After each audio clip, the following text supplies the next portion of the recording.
Allow the children it's okay. It's okay. Off your mind. It's okay. She off your mind. like me. Chai! Now wow, people wey suppose talk truth to power don't off mic. And if we talk, now 500,000 they go summer us, call them hate speech. But fear not, my ego don't come.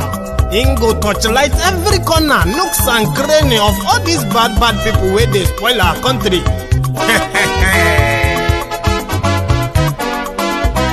So my people make we laugh, oh, yo. My ego don't come, oh, yo. My people make we shout, oh, yo. My ego don't come, oh, yo.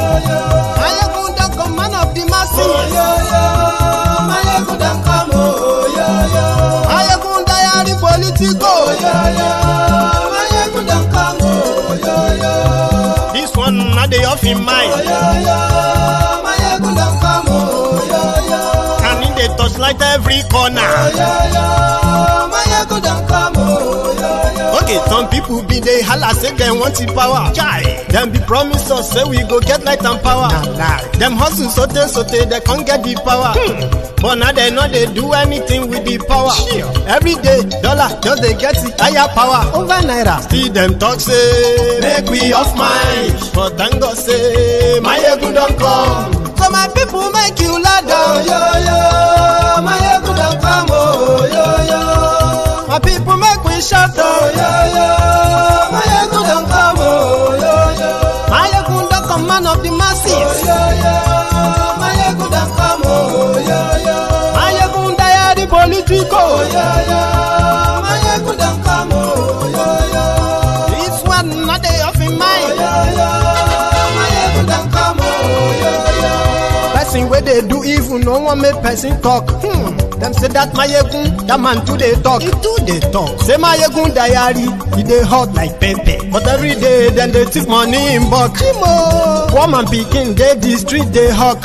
Still them talk say make we no talk. But thank God say my egun don't come. So my people make you laugh, oh yo yo. My egun don't come, oh yo yo. My people make you shout, oh yo yo.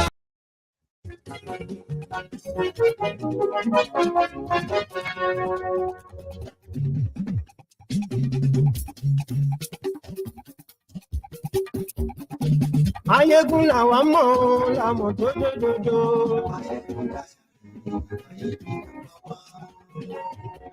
Hello there. La wa mo la mo dojojojo.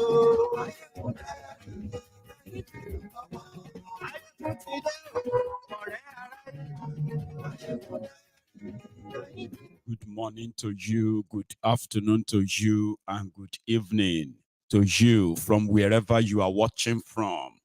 It is Mayegun live.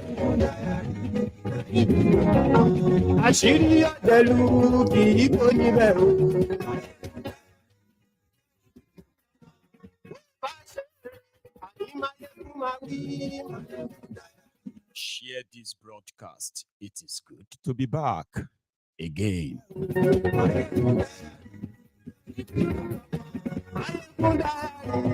Read the caption of the broadcast. It is very important you do that. Okay?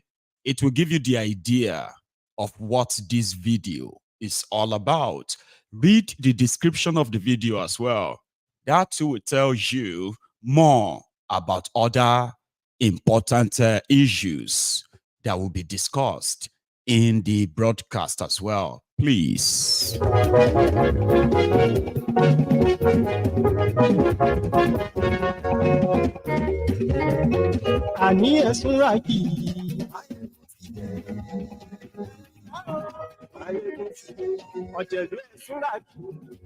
Nigeria denies Nnamdi Kanu's bail. Today, they said he is possibly going to jump bail again. They have now defied their own Supreme Court directives. Nnamdi Kanu also sent some messages for all all of us, you, me, every one of us who is in the trenches facing this contraption, he has a message. I am going to take you into the courtroom. I've got pieces of clips I'm going to share with you what happened inside that courtroom, including the exchanges between Nnamdi Kanu and the judge.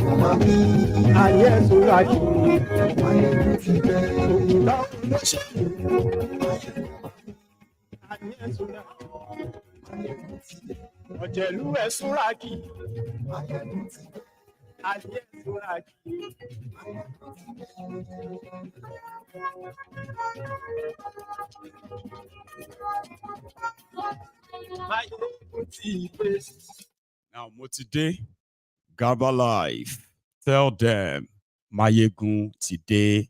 So, good morning to you once again. Good afternoon to you. And good evening to you from wherever you are joining from.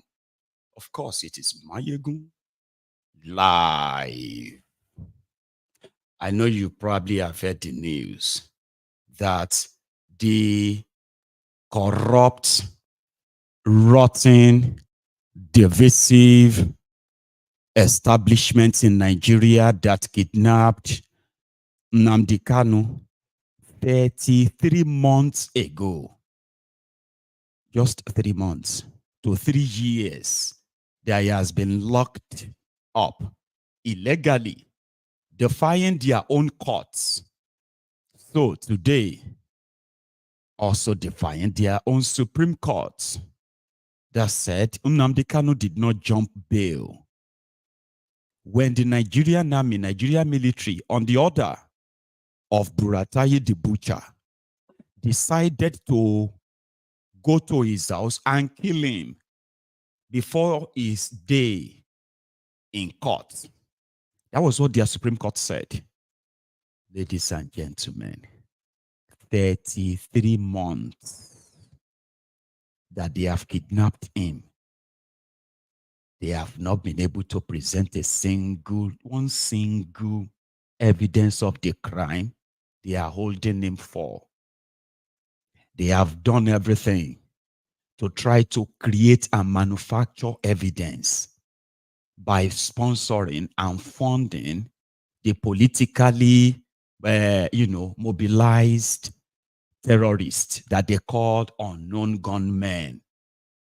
On 2 occasions, Nnamdi Kanu gave his words that every kind of violence against the Biafrans, who he said is currently sacrificing for his own freedom, his health, his parents, his family.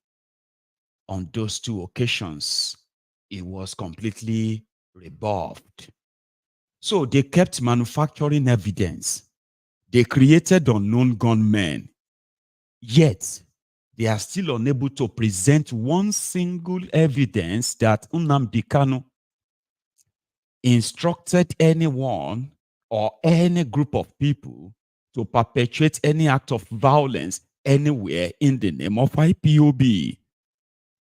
Remember, the Nigerian government under Buhari spent so much. They spent a fortune on lobbyists in America, trying to convince the American Congress to help them convince the White House that IPOB must be designated as a terrorist organization in America.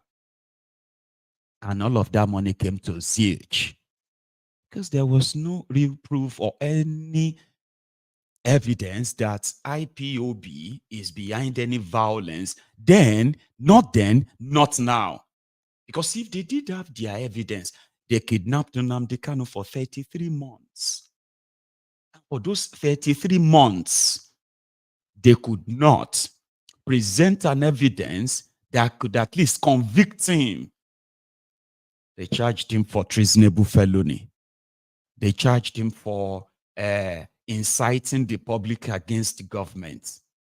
They forgot to charge him for calling Boko Haram Jibrin al-Sudani. Now, Jibril al-Sudani is something that Nnamdi Kanu said if he is proved wrong, it will drop the entire Biafra agitation if Bokwari could do DNA test. Now, they kidnapped him. He's been in their custody. He's been there. They've been psychologically torturing him. They've been doing a lot. They have been killing people out there, doing everything to possibly break him. Unfortunately, they are still yet to produce any evidence. So Bokwari is gone. And Tifnumbu is now the one trying to kill Nnamdi Kanu. And it is going to be where if Nnamdi Kanu is killed, I mean, if Tifnumbu succeed in killing Nnamdi Kanu, it will be to the satisfaction of the Ronukus. I am talking about the Lagos Abobakus, the Oshogbo Alimajiris, the bastards, the bad idiots, including their jihadist cousins from the Sahel, Sharia, Sokoto. They will be so happy that the cause of economic hardship in Nigeria has been killed by Tifnumbu, and Nigeria can, because there are so many of them that their obsession with the Igbos is unimaginable. Now, their obsession is so strong and self-destructive that Fulani terrorists killed 3 Yoruba Obas in a space of 3 days. 3 days they killed 3 Yoruba Obas.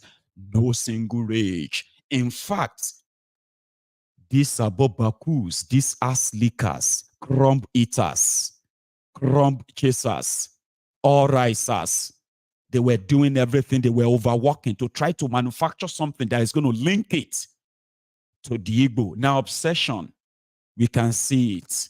It's unfortunate, isn't it? So do not let anybody tell you that it was Bokwari, it's the Fulanis that are holding Nnamdi Kanu. Forget that.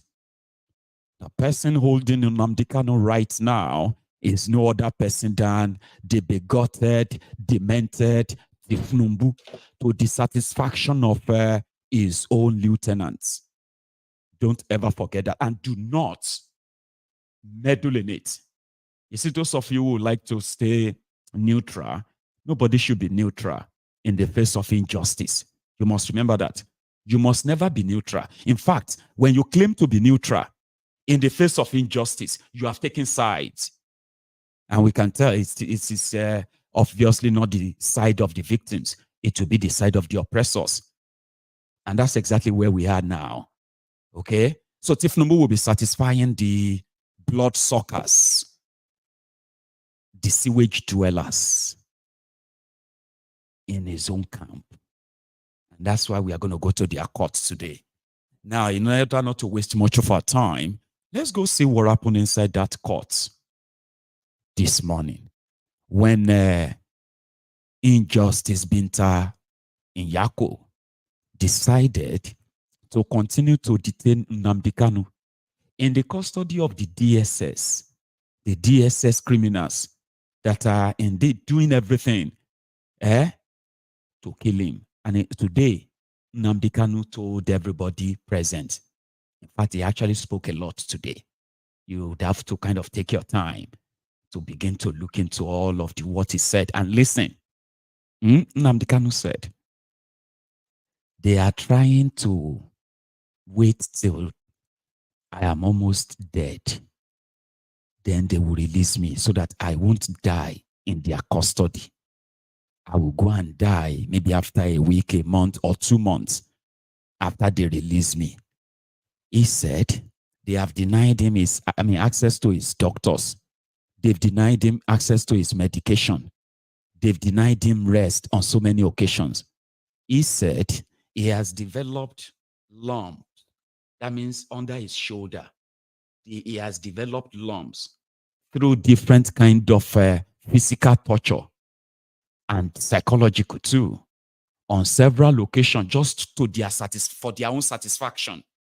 I'm talking about the DSS guys, just for their satisfaction. They will go and bring him out and just throw him straight into the solitary confinement, where it will be for days and sometimes for weeks. They will deny him access to his lawyers. And whenever they are really present, they are timed, ush, and push out. He's denied access to his prayer time. He's quite a religious guy, right? And as part of the psychological torture to further break him, they have denied him access to his prayer materials deliberately. So all of these are the things he's enduring there. And to him, he said that he's still alive. Somehow is a surprise. Because to them, they told him, they said, no, you will use the DSS hospital, DSS doctors.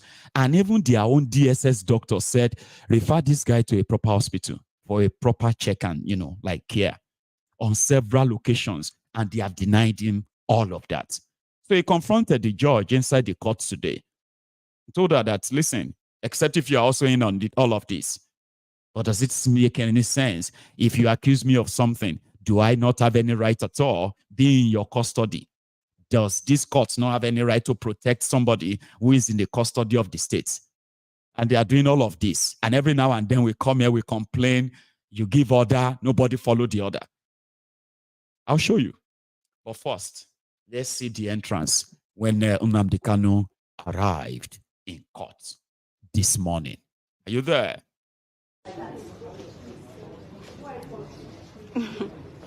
It should be on this side. Yeah, feeling is there. Go to this side. It's better. Cotton is it? Go to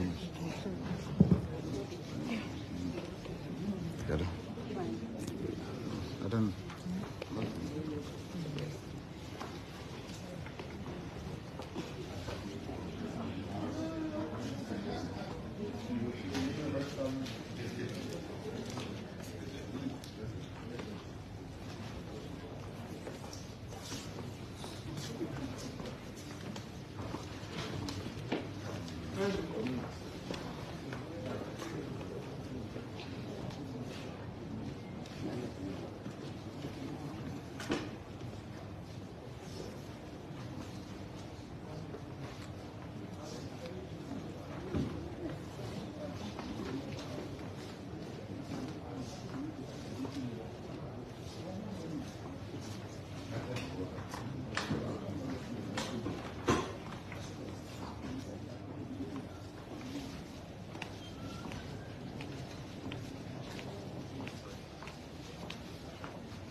So that was the entrance and all of that, the lawyers and all that. Then there were like, in-house chats and all of that with his lawyers, pretty much like briefings, right? I think I have a copy of them. I'll show you.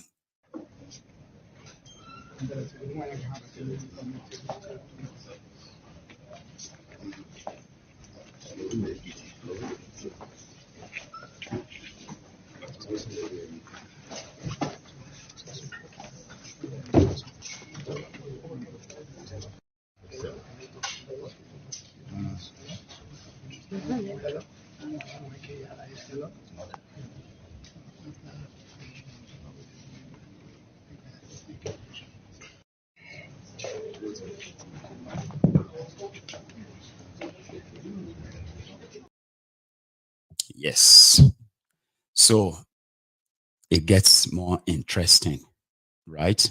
So at a point he was being asked questions, and it was pretty much about, you know what, you've not really had a chance of saying anything much other than when you are briefly, brought to court. But there's been so much going on since your arrest. A lot of people have taken up in your defense. They have taken up the struggle to even a physical one, whereby the state government, the federal government, they are actually like set out, okay? The more they set out to sort of break the IPOB, it seems that the more stronger they have become. And in fact, it's like some of them have gone radical and all that, right? But it was like, no, listen, guys, listen. We must never forget why you want Biafra. It is because of what an average Biafran is facing in the current, how the current Nigeria is structured. This is an open secret, Abi. Now, these people want to ensure that the entire struggle is broken. They are doing that with me. But you cannot continue to give them what they will be using in justifying why they continue to kill our people and then they marginalize them. I'll take you to that. Listen. Did you get it? Password, yes. No, I'm not relaxed until we get absolute and total victory. I'm not relaxed. We know the law. My team here is that they are more than perfect. They know what to do and they're going to do it. And we're going to prevail ultimately. Because justice must prevail. He's still in the dock. The court also that We'll give you a woman from Southeast. depending on the strength of the argument. They are using it to do experiment at DSSS. Exactly. I don't see it. There is no way we're going to allow that to happen. My right must be for justice. Yes. My right to fair hearing must be observed. They brought him to Kenya into this dock and allowed him to talk without his lawyer. And he's only fighting for justice. Yes. I have congenital heart failure. Congestive heart failure is called. From the medication, you can tell. So they're basically trying to keep me alive. So when they calculate that I'm about to give up, that my heart's about to pack up, they will now say go. So when I go outside, I will die outside. That's what they're trying to do. The medications they've been giving to you, yes. It's not working. If it's working, why would I have all these lumps underneath my... And he has written a petition to the Nigerian Medical Association where they brought one quack doctor, somebody who is not a doctor, to treat him. To come and try and treat him. But up to now, they have nobody. They don't know what they're doing. And they know they don't know what they're doing. Or else, why would I have this? As long as it remains in the SS custody, there will be no trial. He's seeking for a non-custodial arrangement by the court. Because, exactly, I don't mind house arrest. Because I'll defeat them. In this court, I'll defeat the government of Nigeria. Yeah. The whole world will see it. Where is the treasonable felon? Where is it? All these years, journalists are having treasonable treason. What is treason today? It's gone. In some way, this terrorism charge will go. I'm thinking of another capital offense that can charge me. Maybe, I don't know, impregnating the wife of somebody. I don't know. The federal government, they know I'm not guilty. My only guilt is that I'm fighting for my people. And I will fight for it. For justice. For justice and fairness and equity everywhere. Advice to the people of those who are using IPOB to commit crime. Using IPOB to commit crime is a privilege. Yes. It's not part of this family. Repeat it again. Our family is based on 4 cardinal points. You must be without fear before your enemies. You must speak the truth always, even if it leads to your death. You must help the poor and those who cannot help themselves, and be of good character that God may love thee. That's who we are. So what will be your words to those out there in the East who are killing the that they are criminals. They are criminals. They are not part of this family. We are called a family for a reason. We've come to save our people, not to enslave them. Anybody conducting any type of activity that contravenes the welfare of our people is a criminal and must be dealt with. Wait, when you repeat this one. Anybody who is involved in any form of criminality, any form of violence or subversion in the name of Biafra is not part of this family. Our family is noble. It's called IPOB. It's all over the world. So you condemn anything that has to do with killing in the Southeast? Why would I kill violence? People have sacrificed my parents for them. Why would I want to kill anybody person after that? So anybody who's committing crime in the name of IPOB is on his own. He's a criminal. I've said it. He's a criminal and should be dealt with adequately. Thank you very much. Thank you. Tuesday. So that was when he mentioned the 4 cardinal points of IPOB, and strong in that is to speak the truth, even if it leads to your death. Defend the poor, all right? Defend our people, all right? So it continues. He continued.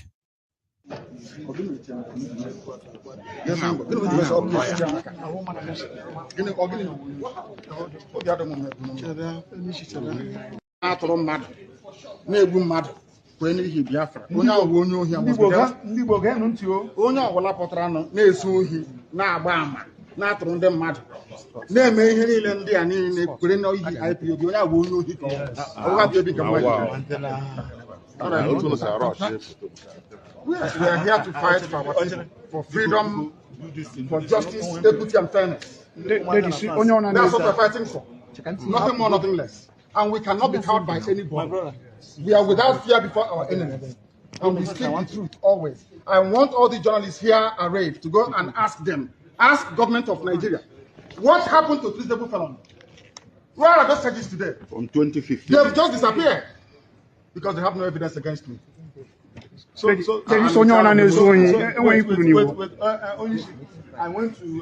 Anybody committing crime cannot go scot-free. I swear it. They cannot go scot-free. Anybody involved in any type of crime in the East cannot go free.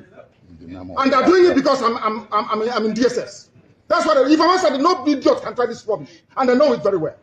They know it very well. And I suspect that some people in government are complicit. Yes. They are making money with insecurity. That's correct. They're making money with it. They know Nnamdi Kanu is outside. In 2 minutes, this nonsense will stop. Who is the idiot? Who is the bagger? That will speak when I'm talking. Who is the fool? Who is the idiot? I ask. That I give an order in the East, and any idiot will counter it. Who is the bastard? I'm asking you. Nobody can. Sir, are you I'm Nnamdi Kanu. Who is the idiot? Rubbish. No, don't. No, man. No. What is it? Can you tell us the ongoing killings in the East in the name of IPOB? What is your stand on that? Anybody involved in any form of violence or insecurity in the Southeast, In the name of IPOB. in the name of IPOB, is a gunner, and they know it. It's on. Let me come out of this nonsense, this mess. 2 minutes only. There will be peace Only 2 minutes, I guarantee you. and tranquility. And there will be peace in the East. Not just Southeast. Everywhere in the East, if not the entire South. Huh? Yes. That is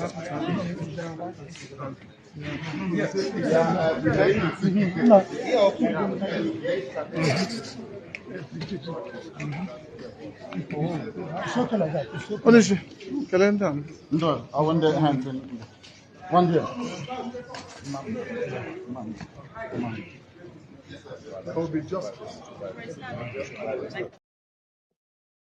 You heard that, yeah? So, when they want you to celebrate the shooting of people at the beer parlor because they are not sitting at home, the attack on people, travelers, because they disobeyed this or that, every act of violence against the Biafran, anybody who is actually behind it or in support of it cannot be considered to be a member of IPOB. You heard it from him. And he strongly believes, and many of us actually said it on this platform, that except for those who are indeed making money, blood money, on this state-sponsored violence in the eastern part of Nigeria, that despite being the most militarized region in Nigeria, yet they continue to what? To allow their own free criminals to roam, and innocent people and harmless people are being bombed and killed in their own homes, especially in Imo State, where Hopeless Uzodingba, who opened the door for terrorism to the eastern part of Nigeria anyway. You heard him. He suspects that there are people in there who are making a lot of money from this, and they will love the entire description, the entire scenario to continue to make it look like the eastern Nigeria is in turmoil. And he called his detention and his continued illegal detention as nonsense. That where is the terrorism charges today? You know something I believe is for everyone and whatever your differences are, there is a voice. There is a voice that I believe is stronger than, or sort of has more influence than any other voice, that should tell everybody to begin to what? To come together. Because in the long run, there are actually those who are making a lot of money from ensuring and doing their best to want to try and turn the exact narrative of IPOB and what IPOB really stands for to what the system wanted to be like, because they have been waiting for a time to justify why they are killing harmless and innocent people in Eastern Nigeria. And according to him, 2 minutes, the moment the news of his release gets to the Eastern Nigeria, there are some of these criminals that will naturally, right, disarm themselves. And it's true. Very convinced, right? Here is his encounter with the judge, Gongon, talking about his health, his treatment, and he will prefer to be actually transferred to a proper prison, which is Kuje prison, right? He demanded for that, except if the plot is to kill him before they finally free him. Listen, this one are between Nnamdi Kanu and judge now, inside the court. You won't see their face, but listen to the voice. My Lord, please, I cannot go into trial where something so blatant as a violation of a constitutional provision will be allowed to happen in your court. The law says, the Constitution says, you must give me adequate facilities. SSS is not adequate facility. It's there. Mr. Kanu, Then, my Lord, please make authoritative arrangement. People can just say something called house arrest. I can say somewhere, maybe, I don't know, if it's in Bangladesh or maybe in Kubu. House arrest. It's not everywhere. as long as it's not my house. I can be in a house arrest. It's not everywhere anymore. It's a political matter and they know they're wasting my time here. Have you made any such application? We will make it to them, my Lord. And please, my Lord, please, there's a big problem which you're overlooking. What happened to reasonable felon? What happened? No, but you are dragging me all over the place. The court, everywhere. Now they come, prison, the whole world. You want to overthrow Buhari. Where is the where are those terrorists now? They are gone. They are just spoiling my name for no reason. Mr. Kanu, you can't allow this case to go into trial. Because I will not allow those by my court because I cannot be railroaded into a trial without my right being protected. It cannot happen. Okay. They are not ready. An application will make to them, my Lord. You can send me in, you can put me in a house and somewhere in Abuja. I don't want to go to this or in this case. It's finished. I'm going to defeat them in this court. I will defeat them here in front of you. You run away from this family, they run away again from terrorism. It's now the victim is terrorism. From where is terrorism? From their witness statement. Is there terrorism there? There is nothing. I have not read the argument, but it's not like see, there are many things that require that I don't need to read now until that demands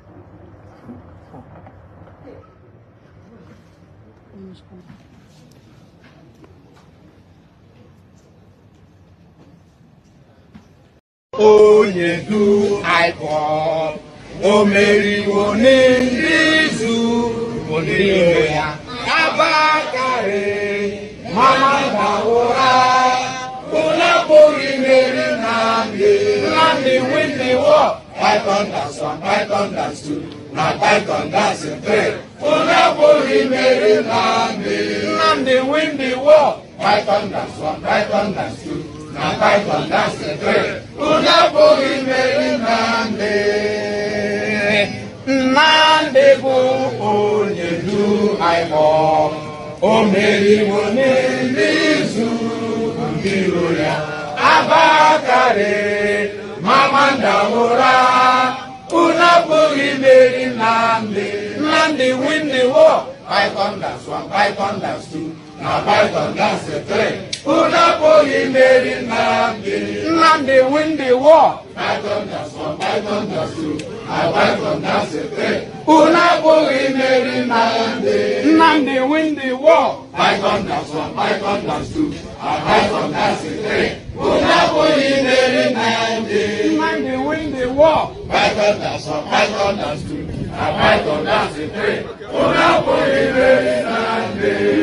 win the war.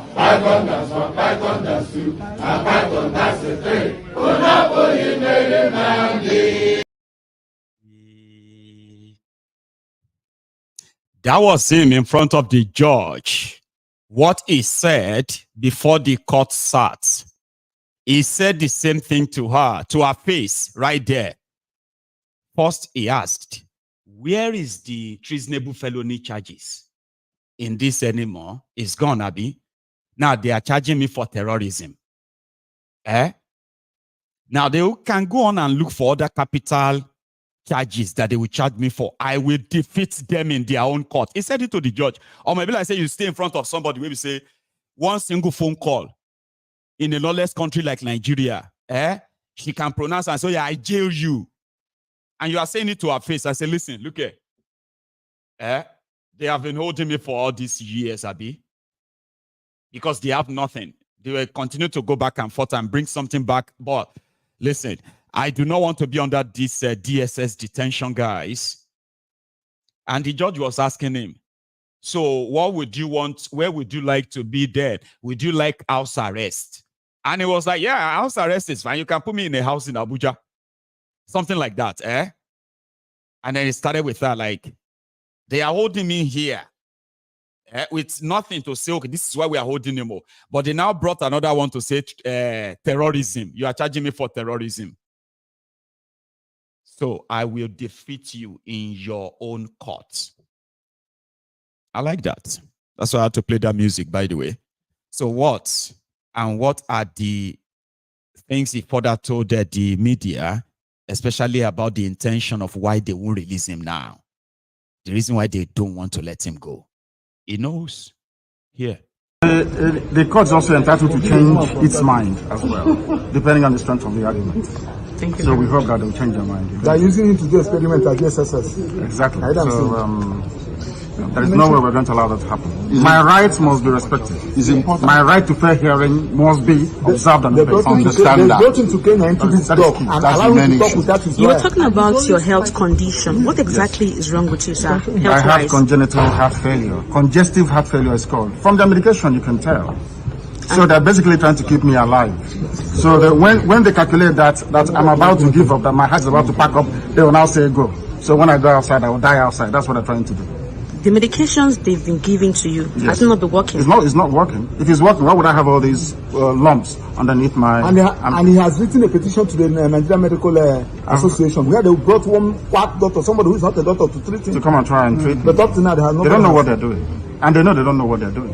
Or else, why would I have this? As long as it remains in DSS custody, there won't be no trial. So what is your application for? Is seeking for a non-custodial arrangement by the court. You said house arrest. Exactly. I don't mind house arrest because I'll defeat them. In this court, I'll defeat the government of Nigeria. Yeah. The whole world will see it. Where is the treasonable felon? Where is it? All these years, journalists are shouting, treasonable, treason. What's the treason today? It's gone. The same way this terrorism charge will go. I'm thinking of another capital offense they can charge me with. Maybe, I don't know, impregnating the wife of somebody. I don't know what other thing they're going to charge you. Are you saying you are innocent of all these charges? The federal government, they know I'm not guilty. My only guilt is that I'm fighting for my people. And I will fight for them. Okay, so last for justice and fairness and equity everywhere. Last question. Has your family been able to... Anybody using IPOB to commit crime is a criminal. It's not part of this family. Our family is based on 4 cardinal points. You must deal without fear before your enemies. You must speak the truth always, even if it leads to your death. The court is also entitled to change. Mazi. Now, his lawyers, they are practically telling the court that there will be no trial, okay, since the process of his abduction is really faulty. And the Supreme Court has said the same, right? So if you want to have any trial, we have to continue from where you stopped the last time. You will have to first release him. Listen to his lawyers. Let's go to them. Here. When you are ready. count so that everybody. What's your own mic? Let's go. Please, react to this court proceedings. Well, ladies and gentlemen of the media, I think can we have Are we going to start all over? Ladies and gentlemen of the media and members of the public, I think it's very necessary that we make very clear what happened in court today. We do not want to call it a travesty of justice because of the respect we had for the judiciary, but we are utterly disappointed that today bail was refused. On what grounds? The Supreme Court on 15 December criticized very severely the revocation of Mazi Nnamdi Kanu's bail. In several pages, which we are going to make available to the media, at pages 19, 20, and 21 of Justice Agem's judgment, he even suggested that the impartiality of the trial court in revoking Nnamdi Kanu's bail is suspect. We didn't mind all of that, but still we made an application, a fresh application, to my Lord, urging her to exercise discretion to restore Nnamdi Kanu's bail. She refused it without any reason whatsoever. And then we made a second application to accentuate the need for this bail application, pointing to the enormous challenges we face as defense counsel in consulting with Nnamdi Kanu privately and confidentially at the detention facility of the DSS headquarters in Abuja. We are only allowed 30 minutes each as counsel on only Mondays and Thursdays for a cumulative period of 2 hours, twice a week, to consult with him separately. And the federal government is feasting to have an accelerated trial. Yes, we too want an accelerated trial, but we have to have it under an environment that respects Section 36, Sub 6, B and C of the Nigerian Constitution. It's all about fair hearing. It goes to the ground norm. It goes to the basic norms of the society that you must hear the other side. And to hear the other side, he has to have an adequate facility to prepare his defense and to consult with his lawyers. It's the Constitution that said it. It's not us that said it.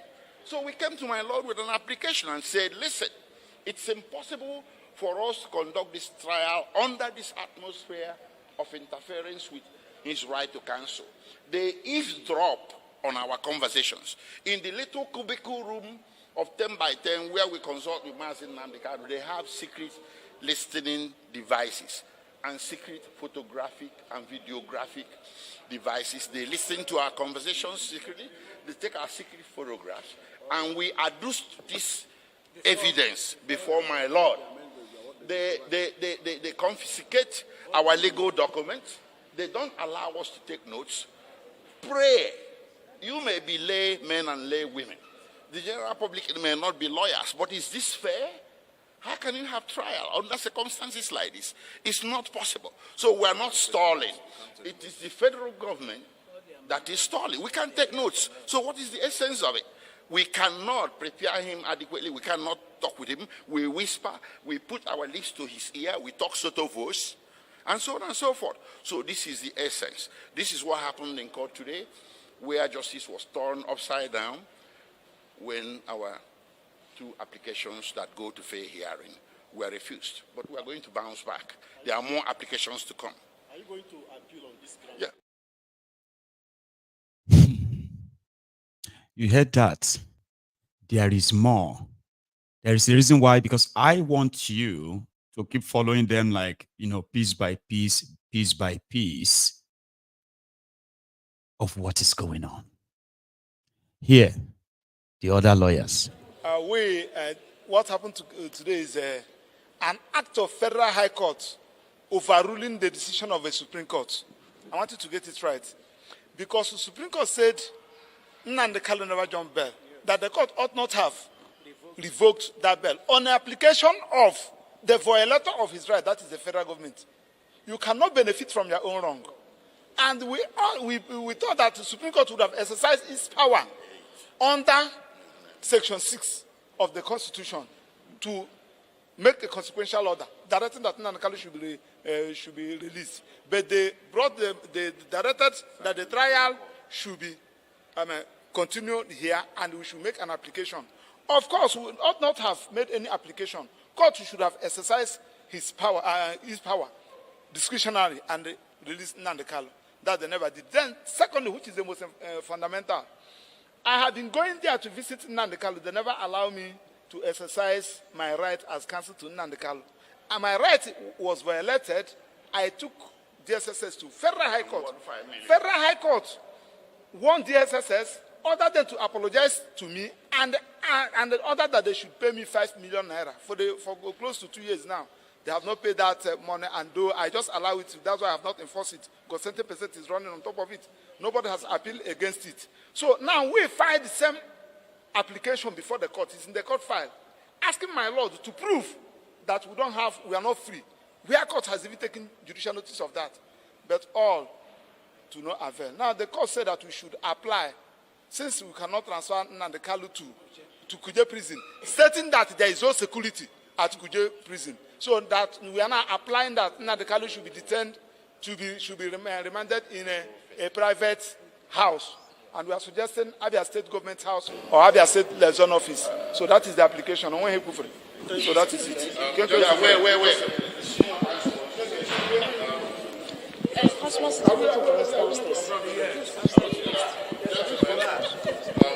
want to thank the press, for keeping the struggle alive.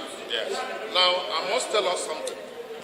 What happened today in this court is almost like an opportunity lost to bring peace, immediate peace, to the southeast. The Supreme Court had given the Federal High Court the opportunity to bring peace to the southeast. And they lost it. And unfortunately, they are toying with that opportunity given to them by the Supreme Court. All that the Federal High Court need was to go back to the ruling of the Supreme Court and follow it and give back the bill it had previously withdrawn. And then you will see absolute peace in the southeast. But with what happened today, it's obvious that certain persons don't want that peace to return to the southeast.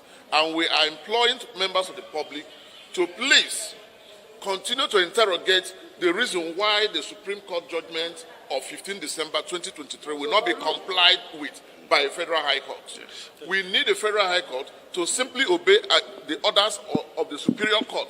A court, look, you did not employ the judges of the Supreme Court for the sake of employing them. Whatever word they utter from their mouth touches on something fundamental. And in this case, in other circumstance, what is fundamental is Nnamdi Kanu did not jump bail. You have no reason to have revoked his bail. Restore it. And the Federal High Court is kind of toying and playing around with it, thereby continuing to create the chaos in the southeast, thereby continue to make the federal government waste money. Do you know how much the federal government is spending every day Nnamdi Kanu coming? They told us they spend 500 million naira. Somebody is signing off that check. Somebody is signing it off. Who is signing off? Who is making money from it? Extra allowances are being paid to all the security men who are in Abuja because of Nnamdi Kanu. It's your money. And we have been saying the case of Nnamdi Kanu is not such that we need to spend scarce resources on. The federal government is caring about money. They don't have money, but they have all the money to pay all the security agencies. If you go outside, not less than 1,000 security agencies are on patrol in Abuja because of one single man. And tomorrow they will tell us they don't have money to pay salary of workers. So we need them. Do you now see that Nnamdi Kanu no be any of your criminal politicians' mates? He is actually their nightmare. So there are those who are making money, blood money, from this injustice. That's why I said I wanted you to hear them, okay? Starting with somebody who is signing the check of 500 million naira every time they take Nnamdi Kanu to court, okay? Somebody is also signing the check for those they are giving special assignment, special duty in Eastern Nigeria in the name of insecurity. So people are making billions, blood money from this, and they will never want it to end. Do you now see it now? Okay. Now, if we go outside the courtroom, You remember Ikenga, the one that Oples Uzodijo nearly killed. They killed his driver, burned his country home. They targeted him, and still he never leave. He's never left the side of Mazi Nnamdi Kanu. And of course, if they are making arrangement for an house arrest, of course, the whole world will know where he is. Don't see, I have told you, right? Sometimes a lot of you need to begin to live in the real world. There are some certain things, right, that you cannot really keep a secret. It's like when they free Nnamdi Kanu, and he goes back to his community, his own village. Everybody will know where he is. We know what happened the last time when he was there. It became a maker of sort for the Biafrans from far and near. So if they say they are talking to themselves behind the scene, and there's an agreed proposal that the Abia state government or governor's lodge in Abuja could be a place where he's going to have the house arrest. If that is their political solution, listen, just anything that would take him away from those terrorists called DSS that thought or that still think is a trophy. Start with something first, right? Here is the Ikenga outside the court, also disappointed. We're here together as brothers. We have myself, Ikenga Imo Ugochini, representing that federal constituency. Honorable Obiagocha, after me, who will make his comment, and leaders of the opposition political parties who are also here led by Gosin and our traditional ruler. I personally received the news of the rejection of the bail application with sadness. It was unnecessary. We lost an opportunity to commence the process of healing in our land. That bail application would have opened door for opportunity that would have brought stability in our place and opened door for conversation to resolve all issues that have led us to this point. And it's so painful that this is coming at a time that few weeks ago, the federal government on its own, in exercise of its constitutional power, discontinued the trump-up criminal charges filed against Sowore, the Attorney General, in exercising those powers under Section 174. And we're also aware that the same federal government has allowed Sunday Igboho also back home, where he's with his people. So it's so painful that whenever it has to do with an Igbo man, there is different interpretations and different reasons for you to keep the person in detention. So that is why we say it's so painful. And as a federal lawmaker, I'm calling on President Bola Ahmed Tinubu not to allow the moment to pass him by. That what the president should do is to invoke the powers given to him and the Attorney General in particular under Section 174, 1C of the Constitution to discontinue these charges that have been filed against Mazi Nnamdi Kanu. And if you go by Section 174C, that this can be discontinued on basis of justice and public interest. It is in public interest and it is in interest of justice that the federal government discontinues this trial. And it's also painful for us that this bail application was rejected, but we hope that President Mohamed Buhari should take the moment and discontinue this trial. President Bola Ahmed Tinubu should discontinue this trial. And I'll let my brother, Honorable Obiagocha, who is representing Nnamdi Kanu, the House of Representatives, to make his comment and gossip. Thank you very much. Thank you, my honorable colleague. Ahamo Obi Agocha. Anamano Chitanya ndi Kuano, Mahia North, no Mahia South. Take a one name Woko, Ramoana Chitanya, Mazi Nnamdi Kanu. Well, Igbo is allowed, is a constitutional language. I can speak Igbo in the chamber of the National Assembly. But however, let me speak in English.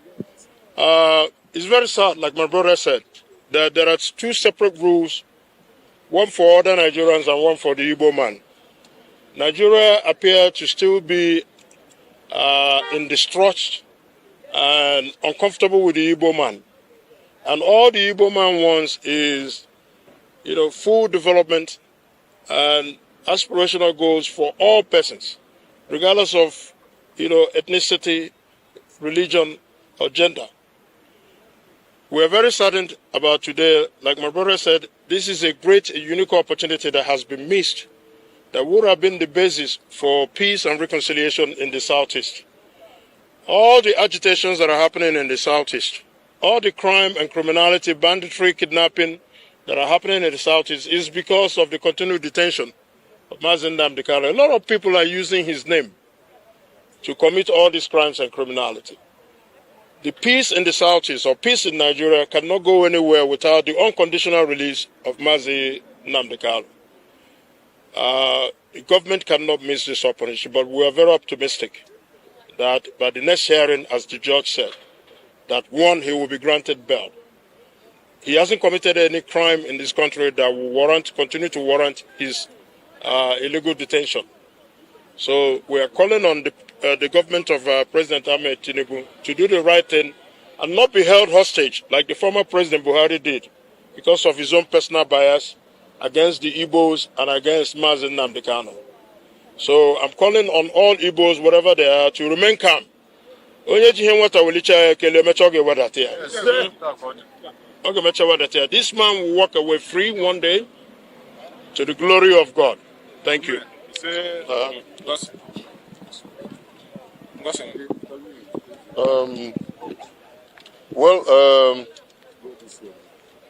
Like my brothers have said, it's a bit of a disappointment, but it's not over. Going by the ruling of the, if one listens to the ruling of the court, is not over. But he also graciously said, reapply, put another application, and then tomorrow they give him the written version. And we want to believe that the president will cash in on this to make peace, full peace, and lasting peace with the Southeast. It's not very fair the way he's been treated. As a former presidential candidate and as a traditional, the president of traditional authority, I am saying it is about time that the young man is allowed to go home, because allowing him to go home cannot cause any more problem. The way it is, I am optimistic and I'm hopeful that in no distant time he will get full bail.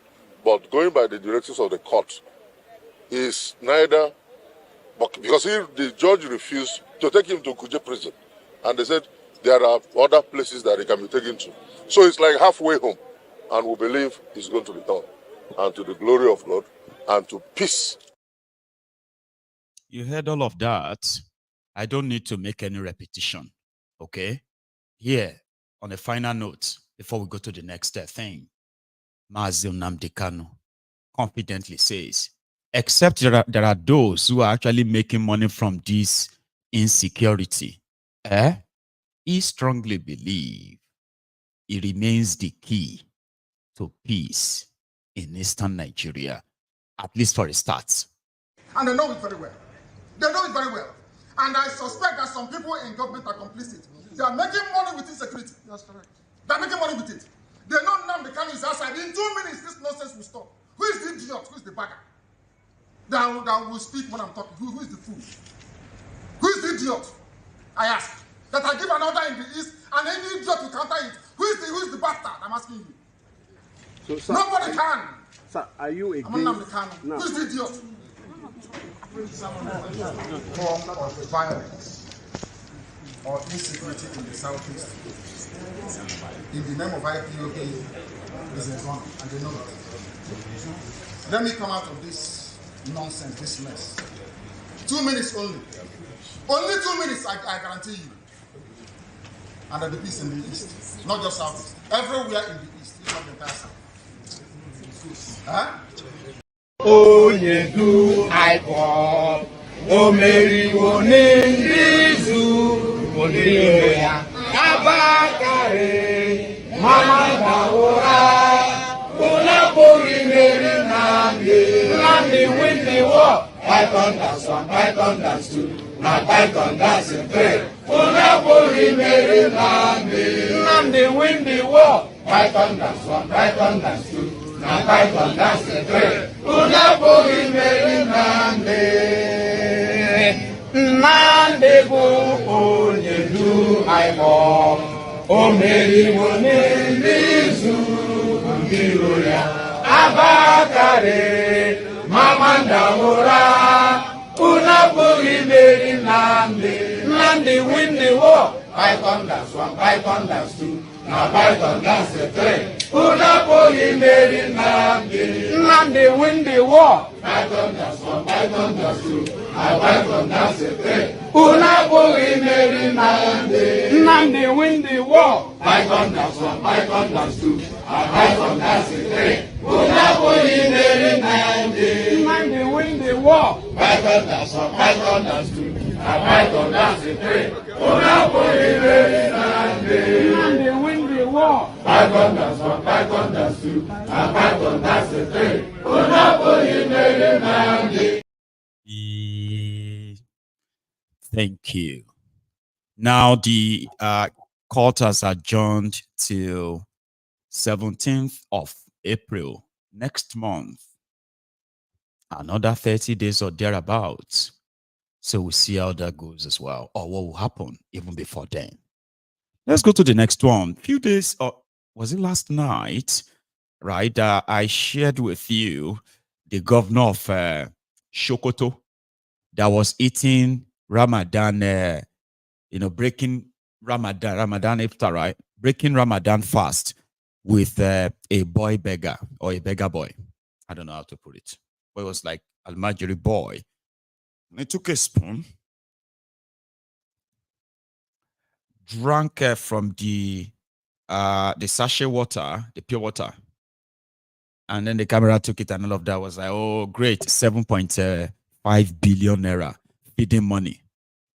I didn't even know that it's a thing in northern Nigeria, that the state government actually feed people. I just thought it's something that, their rich feudal leaders will give them food or give them money of, ranka dede, and all of that. I didn't actually know that it's actually a state policy in Sharia North that they have budget, Ramadan budgets. In Sokoto, they are spending 7.5 billion in 1 month to feed people.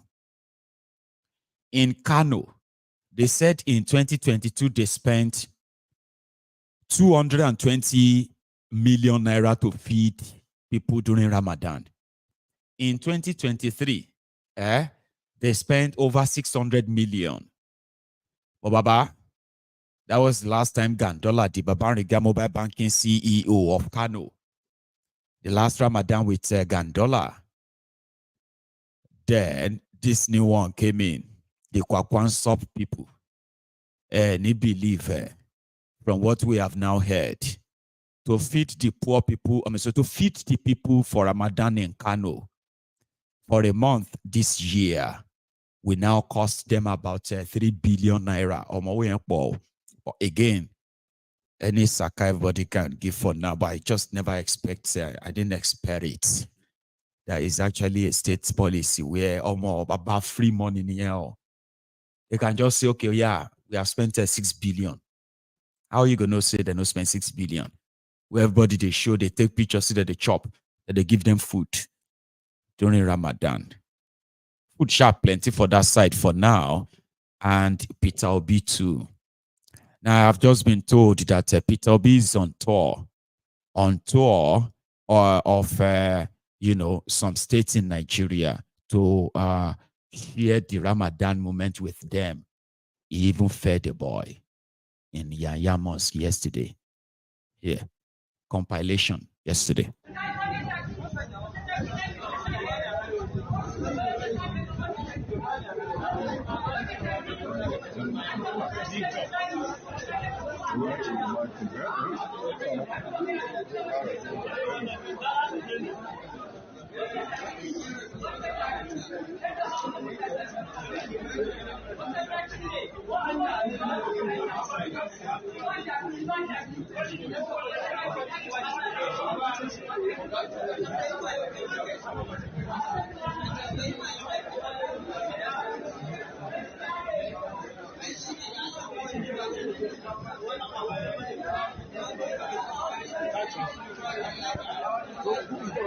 Just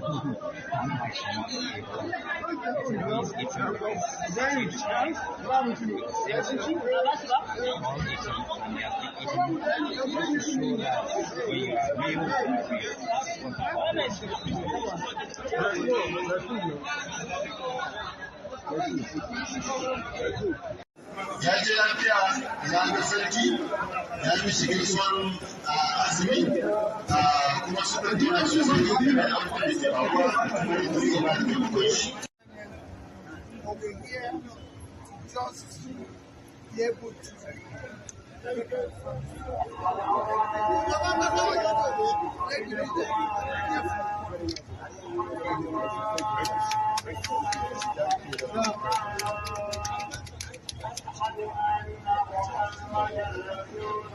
this is kind of local government, but that's Amarawa here. We vote for Peter. This man, we vote for Peter. We support him 100%. And we support this man 100%. You understand? And we pray for him to come back 2027. Inshallah, he's going to win this. Inshallah. Because we need people like him, people that can help the youth to come through. We are suffering in this country. Youth don't have job employment. He said he came to break fast with you. What does it mean to you? We are very happy. And we are welcome here 100%. We welcome him here to our mosque here. This international market.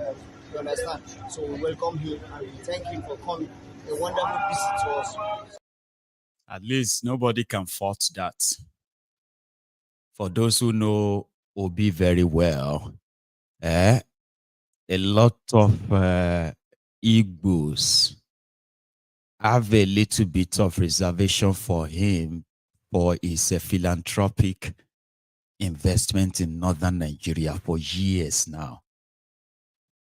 I mean, people just didn't understand how and why it was easier for APC Egbekegbe to use Obi's Igbo background against him in the north. This is a guy that has not only, given food, money to the less privileged. For years, it's been like that before he became governor, when he was governor, after he was governor, it's been like that, right? Don't get me wrong, like maybe he's been doing it for a time like this, I don't know. But it didn't start now. It didn't even start before your last election. It's been doing it like that. Obi has used his own banks to facilitate interest-free loans for businesses in northern Nigeria. Like during his campaign, he was actually taking a tour of one of those rice mill in Kanu or so. And when he told everybody the story, this is somebody who probably is considered as a big rice milling factory in Kano or something. And the guy just said it was Peter Obi. He met with him and he told him his idea, what he wanted, and he snapped it like that, like, okay, let's go. And he took him to a place and he told them to give him any amount of loan he wants. It will stand as his guarantor. There is video of it, There's actually video of it. So a lot of Easterners believes that Obi is a politician. Most of these things he's doing, okay, they are unnecessary. He's trying to make himself loved by them and all of that stuff. And when they came for him and reminded him of his Igbo background, he's an Igbo man, suddenly it became something that they do not want to touch publicly anymore. So now that he's taking a tour, there are actually many of them who actually knew him. But that was Maraba or so, Mosque yesterday, right? Here is for today, it was in another place. I'll show you. I'm listening to the comment of the community leader. What we are saying every day is that the purpose of government is to care for the poor. I'm one person who has been going around and saying, unless government cares for the poor, we will not have a country where we have peace, security, and everybody is fine. Yes. Government should care. People should stop wasting and wasting. Today, Madam Hen, they've been looking for a borehole for 30 years. It will not cost the government more than $2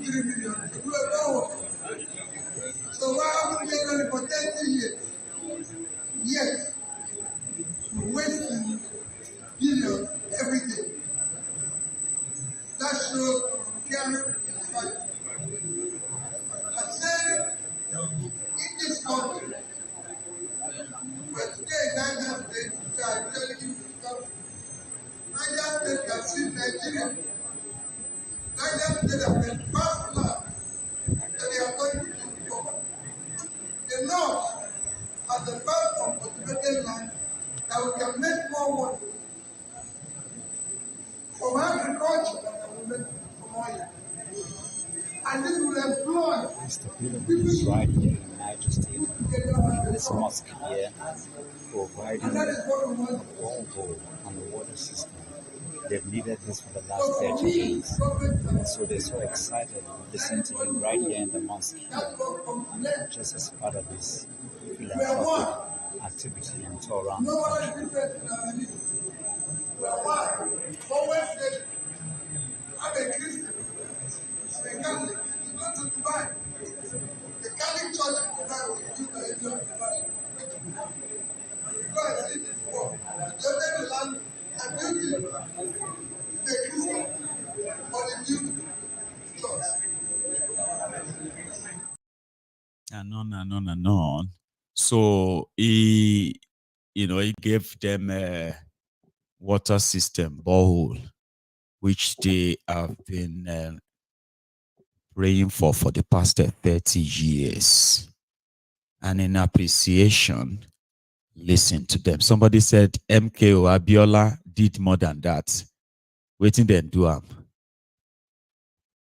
I think they wanted to do the same thing to Kolu. Remember? But Kolu, as a drug lord, already bought the institutions and the people in charge of the institutions they could use to quench him, like that of MKO Abi. So Kolu, criminal by the terrorist, the drug lord, terrorist or jihadist met with a drug lord. Now you have Tifnumbunomics today. There's something called Takia. The Takia is where people who genuinely were told that I am an infidel, an unbeliever, a filthy thing, because I am a non-Muslim. But you have to dress like them, look like them, and tell them they can trust you. You didn't do anything wrong. It is just because you do not share the same faith, you do not share the same belief, and you do not really share anything in common except the frauduria called Nigeria, which the deluded sometimes believe they can save. And save Nigeria for who? For yourself.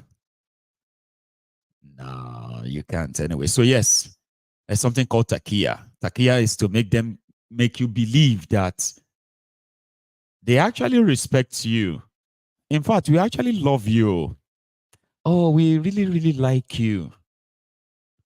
And we want somebody like yourself to be our leader, when they have been told you must never let a non-believer, a kafirin, or an infidel to lead you. Oh, and see, all these jihadists that should normally have their own country. Takia is when they make you believe that,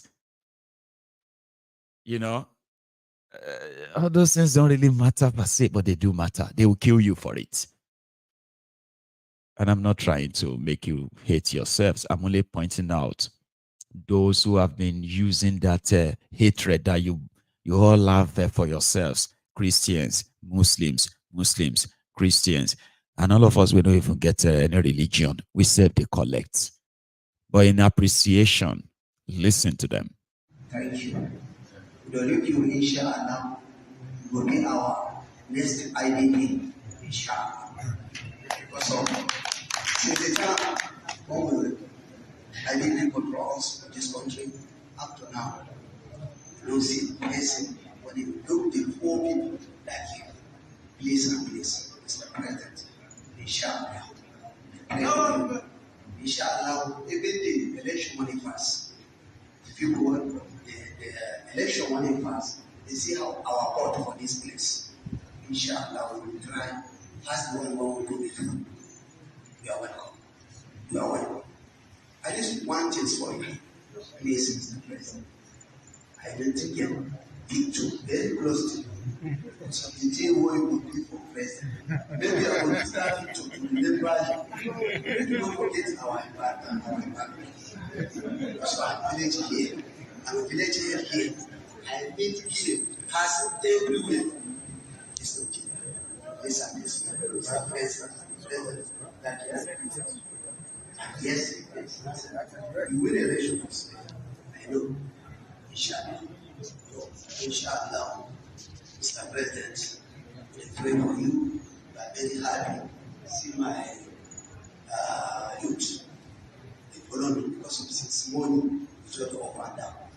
I tell them, our next president, inshallah, will enter into Nigeria. You are welcome, Mr. President. You are welcome. So Allah said that I have emphasized his message with the Jibreel, that is Malaika to pray. Walau sha'allahu maktatalu.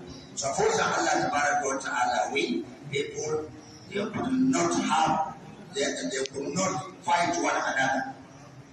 Allah is the one who decided to create us different color and different tribes in order to know one another.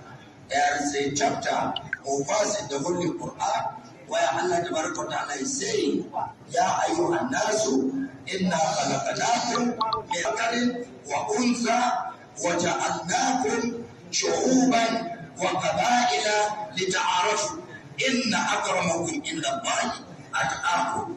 That all people, that Allah Ta'ala created you from a man and woman, different tribes, different culture, in order to know each other, not to fight one another. So the best among you is the one who fear Allah always. You get me? So that's why as Nigerians we have to unite. And we have to also think always who is the best among the all. More especially, those one who always come, I'm the best, you are the best. What have you done to your people? That's why in Uganda, you cannot come and say that, leave people, select me as a councillor, or chairman, or whatever. What they are going to ask is that, what have you done to the people? That is a question. Show us what you have done. Like our next president, inshallah, now we have seen. He visited us and even he put a borehole here at in front of our Legary's house residence. So we thank you about that. Thank you, sir. So remember the Majadumul Vigilat, when I give it Talabu, Wamin Amana Billah.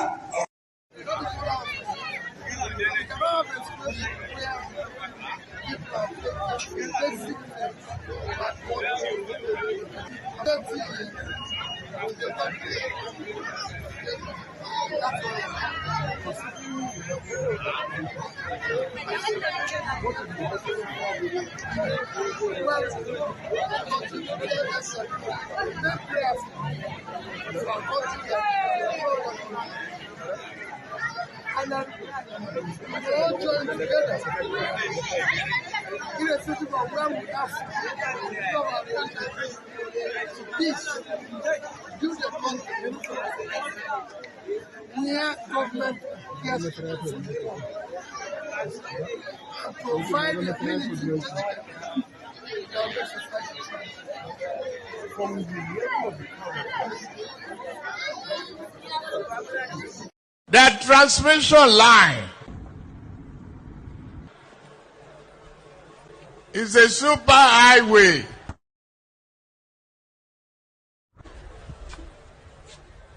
For generated electricity and power. They could not even make a down payment for a roasted corn. That transmission, if we lend ourselves to innovation, we can create wonders. Here is a successful again, a town hall, different from Bulaba.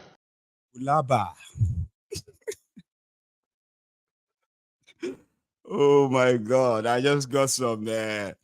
You know that one you get the goose, the sort of a goose bombs. because I read the comments, you were all busy debating Obi. Fulani has hijacked Obi. Obi is a deceiver. Obi is a politician. Obidient, are you seeing this? When is Obi going to give Christian money? When is he going to go and all of us? You are busy there, right? I was reading the comments. Then the transmission line is a super highway of power, generating of power. Somebody now dropped a comment and said, "We're ready today." Oh dear. You know what that simply means, right? It's like, from where to where? I thought we were looking at Peter Obi and his Ramadan tour. We're ready to today, call you today. Anyway, I just wanted all of you to take a break. Mokuna, just take a break. Don't kill yourselves, You need to go to YouTube and see how people are dragging themselves there. And it is mental, okay? It is really crazy. But I would like to ask every one of you who is still there, especially on YouTube, to take a moment, okay? Like the broadcast. It is your offering, all right? Pay it. And just for clarity as well, okay? I remember when, some people were saying that Peter Obi is only giving.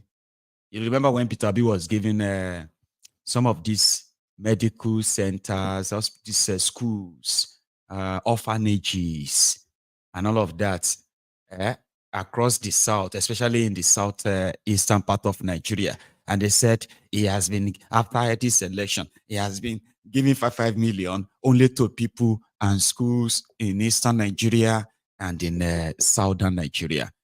He didn't bring the largest come to the north. So some of you now, you are seeing him giving borehole. He's not even giving them check. He's only breaking fast with them, attending to some of their immediate need, right?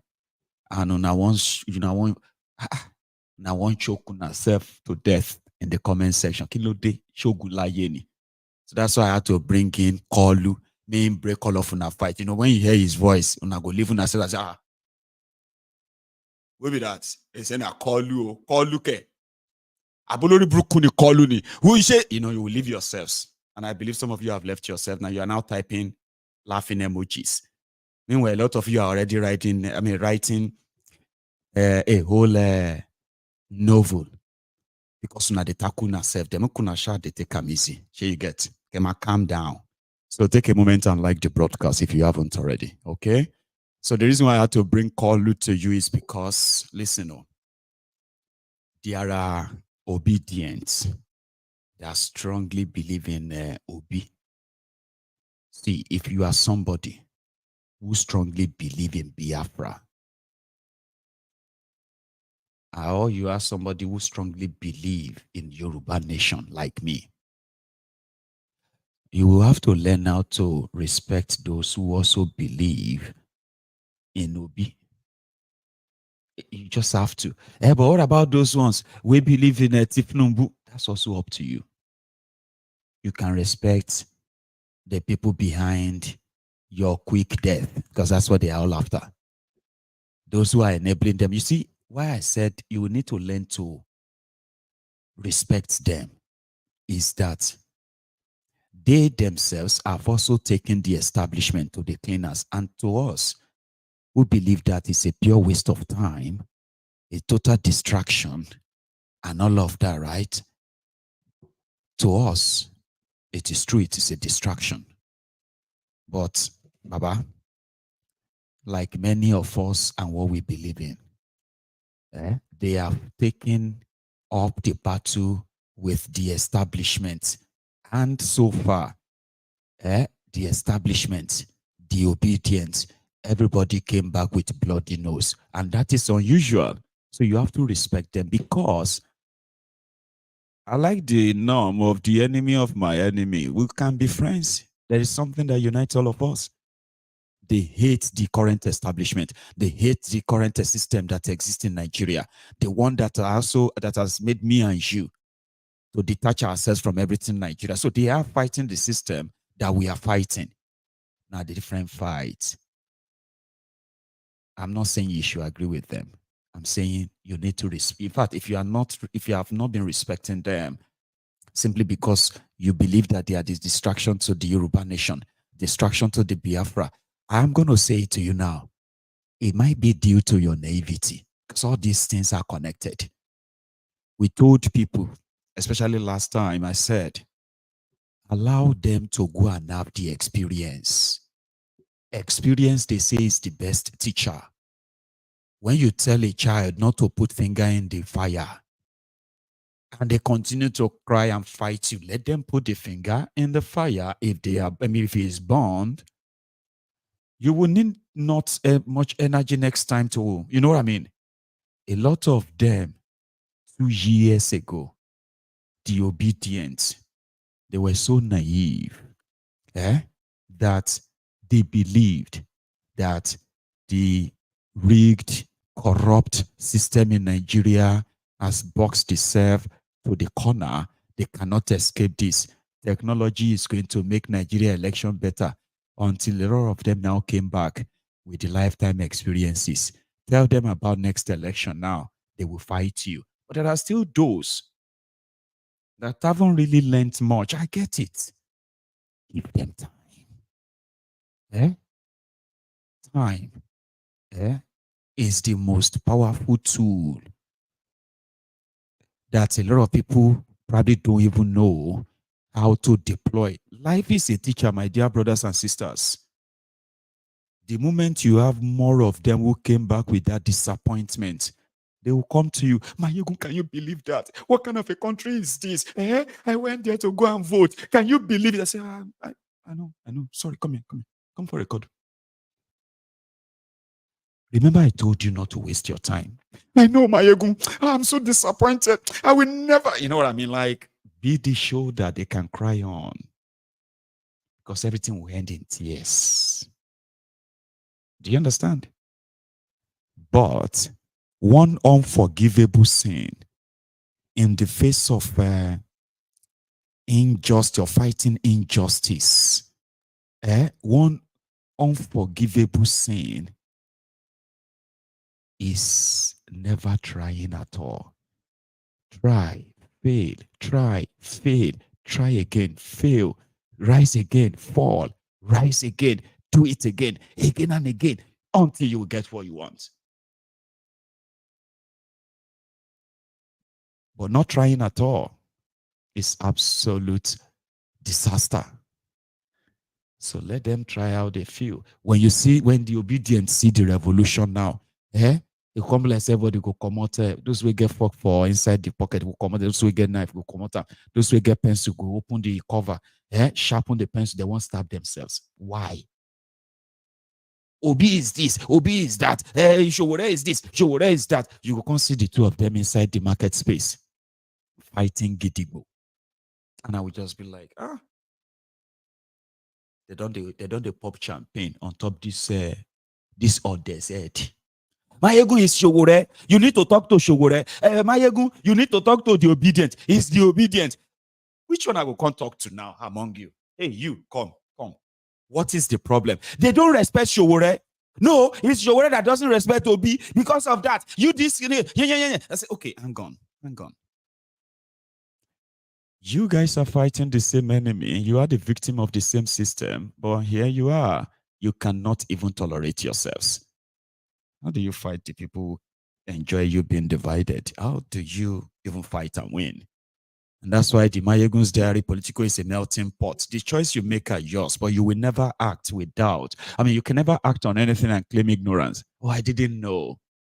Are you sure? So I picked up something where I found the Obidient and the Agbadorians that they fight. But now the Obidient first talk. Sorry if this sounds longer, okay? I just wanted to experience it.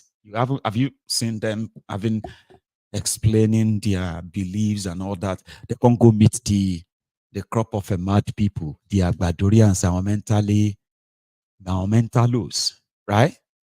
I beg, listen.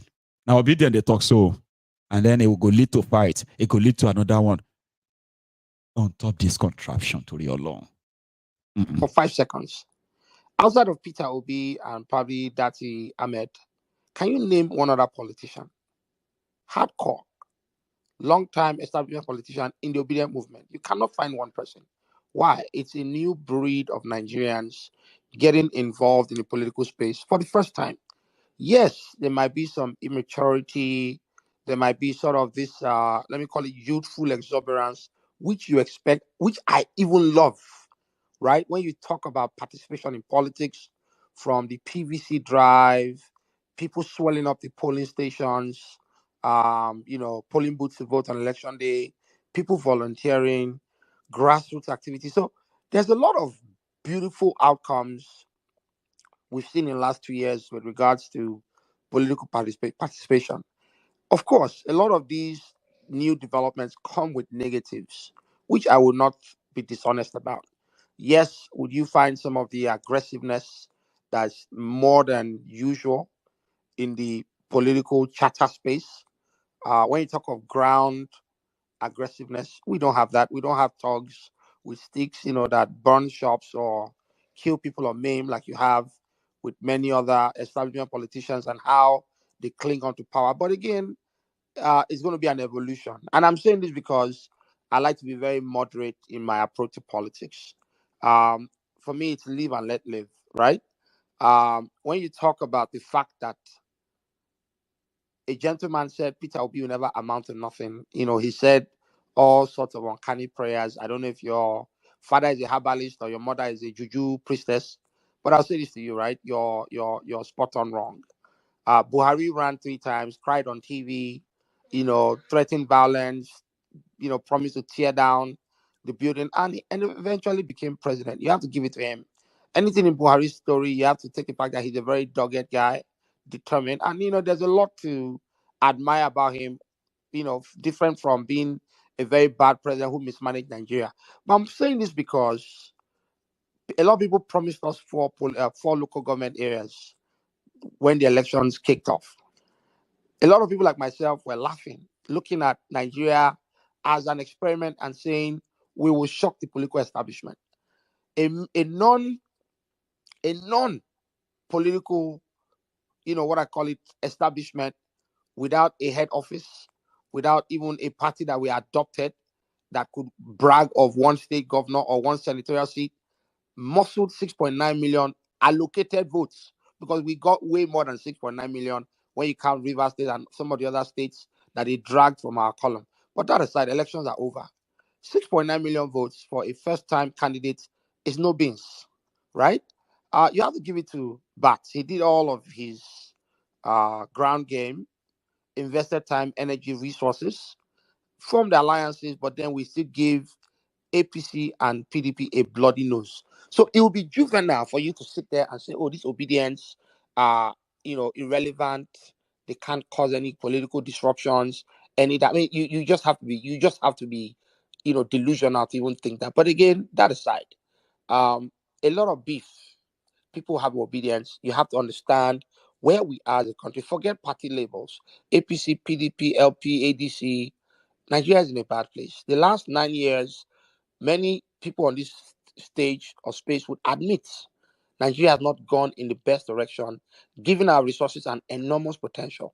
So you have a lot of young people, 18 to 27, many who are just starting out life, should be building net worth, should be making, investments to ensure that they can leave a legacy for future, generations unborn, having to now suffer and toil worse than many Nigerians who even existed in the military junta. I'm just saying it's enough for you to be angry. Now, somebody equally sprinkled a bit of ethnicism, say, oh, they're particularly from the southeast. I mean, that's false. If you look at the spread we got in terms of votes and number of states we won, yes, we got the young demography. Obviously, we got a huge chunk of the Christian votes. I would not dismiss that. But more than anything, if you look at, Nigerians in urban centers and aspirational individuals, we captured a huge bank of that demography. But again, look, we are trying to build a big tent. I love what you said earlier. Each movement, each party has its fringe and extremists and fanatics, of course. But if anything, I will stand tall. The average Obidient means very well for this country. You might dislike. And he is very right, by the way. But an average Obidient is naive. Okay? As an obedient watching me right now, your love or desire for a working Nigeria can be verily acknowledged, no doubt. A lot of you believe so much that once Peter Obi become president like this, like you have so much faith. I understand, but it's called naivety. You are naive. And sometimes one will wish that, assuming that technology was not tampered with or compromised, and the true voter declared and Peter Obi is the president, that would have been a different experience for a lot of you. Sure you get? Because you are fantasizing with a Nigeria that doesn't exist and will never exist. But we'll never find out. You won't find out. I won't find out. I don't know if I'm going to be wrong or if you, after investing that energy and all of that, and Obi becomes president and it disappoints. I'm just saying, you don't need to get triggered. Okay, calm down. I'm not trying to trigger you. I'm saying that your faith and belief based on the love that you have for Nigeria, as well as your expectation that Nigeria can work. Nigeria can work. Honestly, Nigeria can. I know. But you are naive. But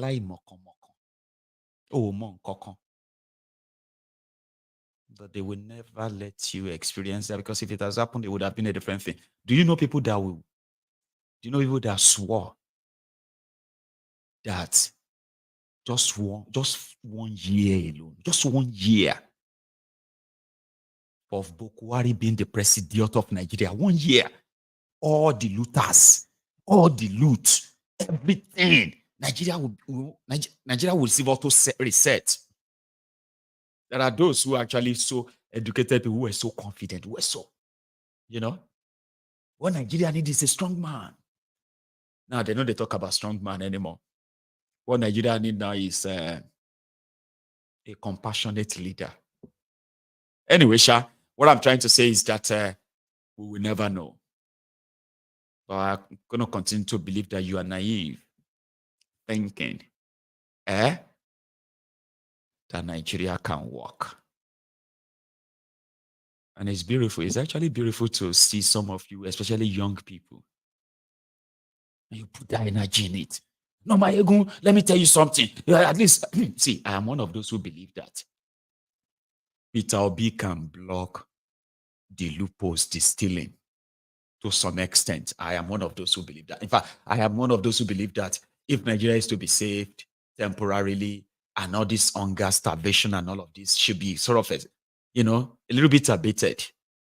Somebody need to put a plug on how they are cargoing or shipping out your money.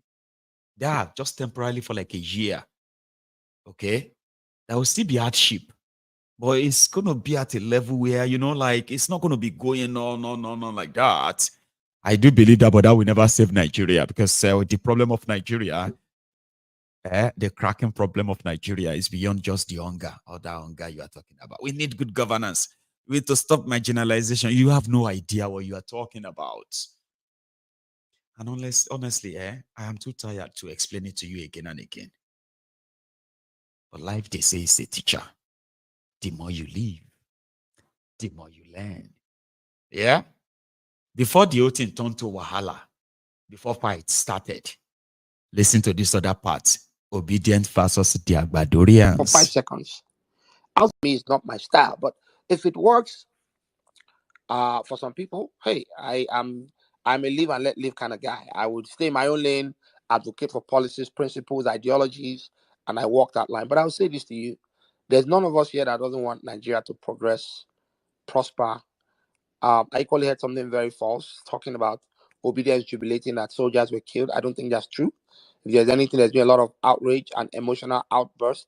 You can probably address the way it's being communicated as not being mature. But then all of that aside, I think, when people stick to these labels, they try to, even on my side, Agbado Warrior, Ronu, I hear all these things. I don't like some of that exchange. I don't like it because for me, I prefer civil politics. I want to argue with you. I want to, Doug is the guy I've been dragging. I mean, me and Doug have been dragging since Clubhouse days, right? I mean, he's my guy. If I meet him at an airport or in the lounge, I'll buy him a bottle of beer. That's the kind of politics I want to subscribe to. Not politics of hate, bitterness. Peter Obi, first of all, is who you people should look at and say, you know what? Maybe Obedience are truly different. The man doesn't do any of these negative things. You people go painting every day. Yes, you may hear some of the loud voices, but those loud voices don't really represent the attitude of the average individual in our camp. So again, I want to just dispel some of these myths. I'm here to debate issues.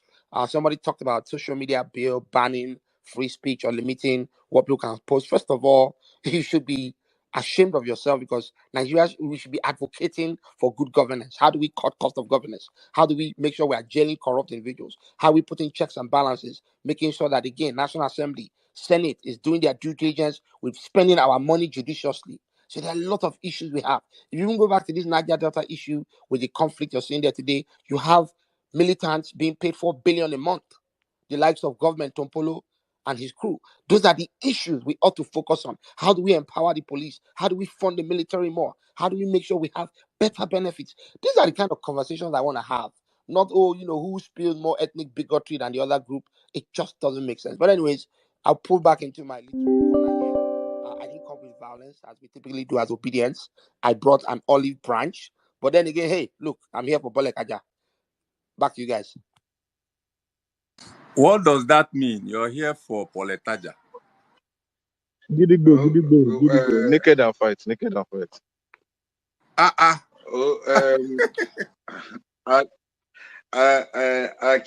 Akin, I give it to you, but you cannot fire a shot and quench it on its way to its target. You said you're not going to recount history when you made mention of Obidient didn't burn down Nigeria. They didn't do this, and P2B and the Dati Ahmed were the only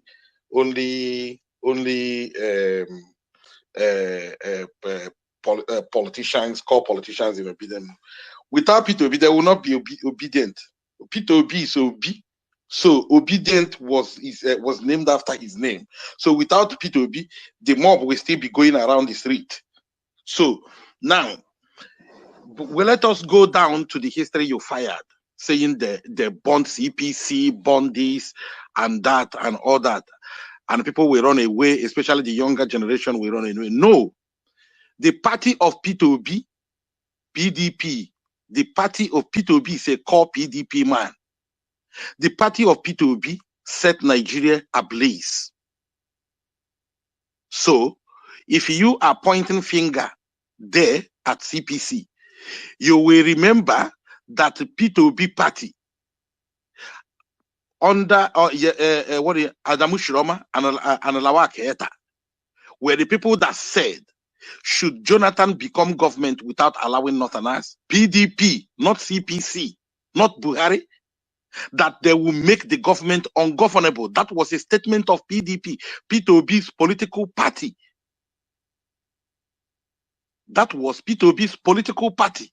So when you are firing this shot, saying CPC and trying to dodge it, to mellow it down by saying you're not, no, we are going to recount the history. So P2B did not come out as Obidient. He came out as a PDP man. Me is not my. I told you, say it goes to turn to Wahala. Because my own time is almost rounding up, by the way. And I still have like about 3 stuffs I want to share with you quickly before I take calls, right? Let's just fast forward it to where the Wahala started, okay? Because Wahala don't start now. Somebody don't go touch history. History where we say, some no like. Now so Wahala started though. People will have their right to express themselves. You will not allow me speak now. What be this lighting now? Not allow me speak now. Any person that wants to speak here that has the Not mic. gonna allow me speak now. What be now? Or no? Don't be And it will remind you that this can only be happening in your place. Because I don't know where to go. I will not come to a space where the other person will lose respect and feel that he has mouth and he can say whatever he likes. If he does not have respect, he should be driving it elsewhere. A person insulting me on your space is like you are the one insulting me. But when it should be manner, if he does not have respect for his parents, he should not come and rub it on me.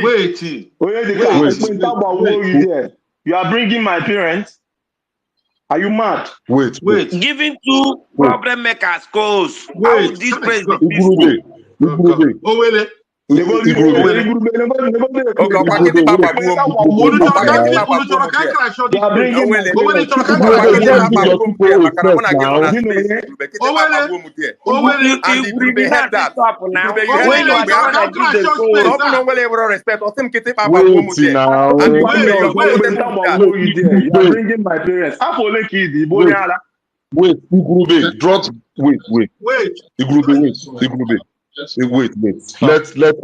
Let us all calm down. Let us all calm down. We are doing exactly what we are preaching against here, which is intolerance for dissenting opinions or dissenting voices. People will have. What shall I say unto the Lord? Yes, Lord. All I have to say, thank you, Lord. What shall I say? Thank you, Lord.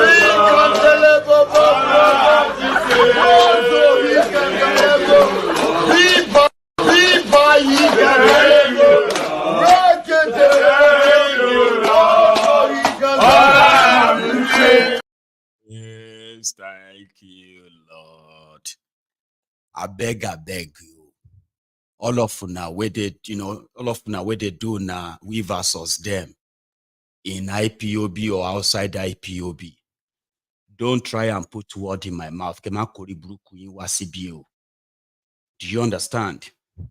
I just saw one weary now that dropped a comment and said, Mayegun is misrepresenting what MNK said.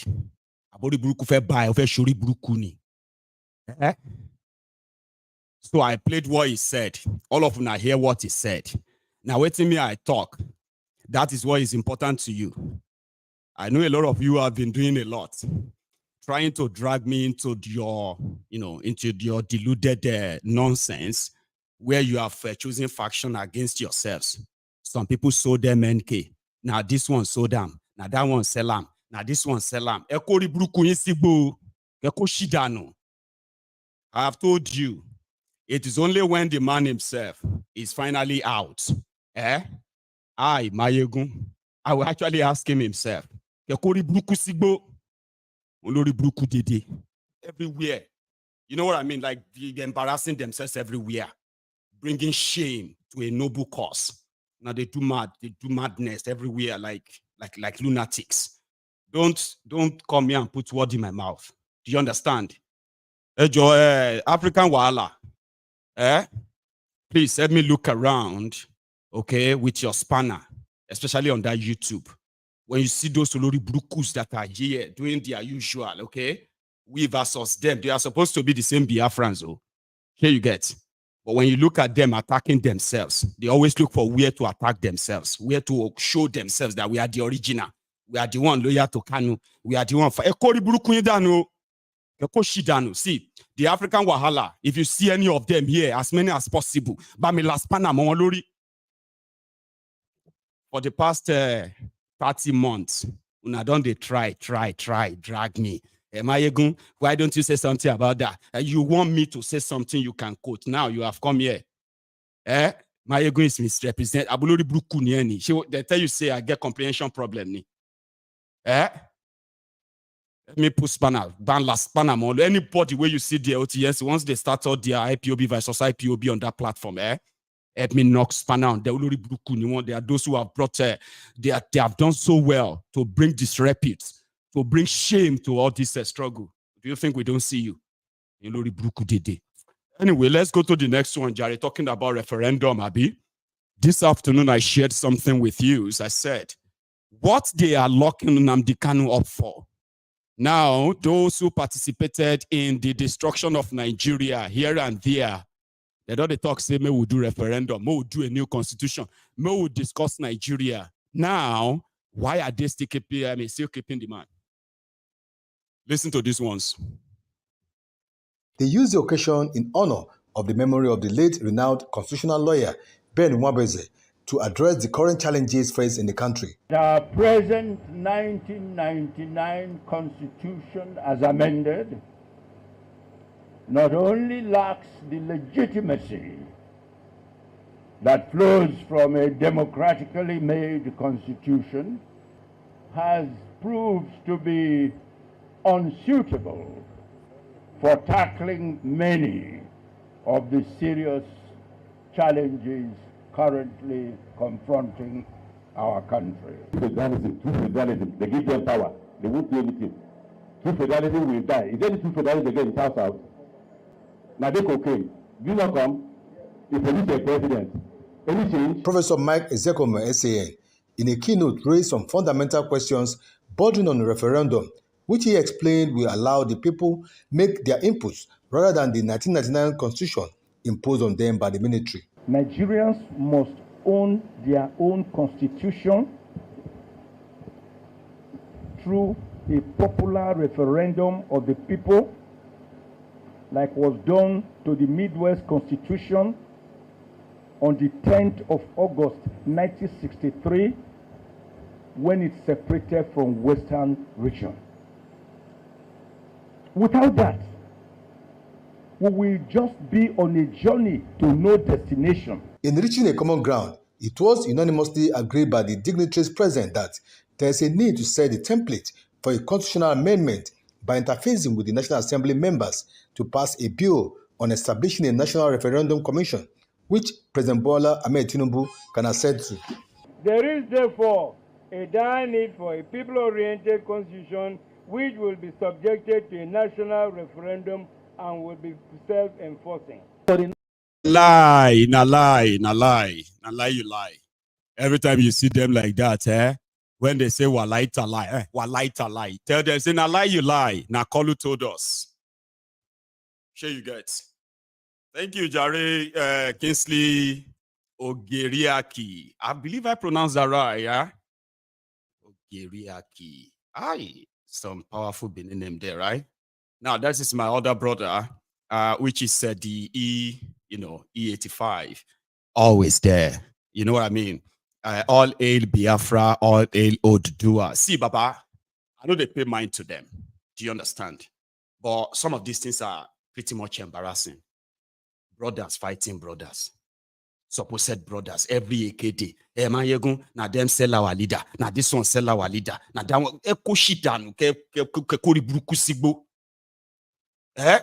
we are going to disclose who sold our leader tomorrow. Next tomorrow, we are going to, you have created so much within yourselves, and everywhere you see yourselves, they fight for validation. Now we be correct one. Mayegun don't talk to those ones. And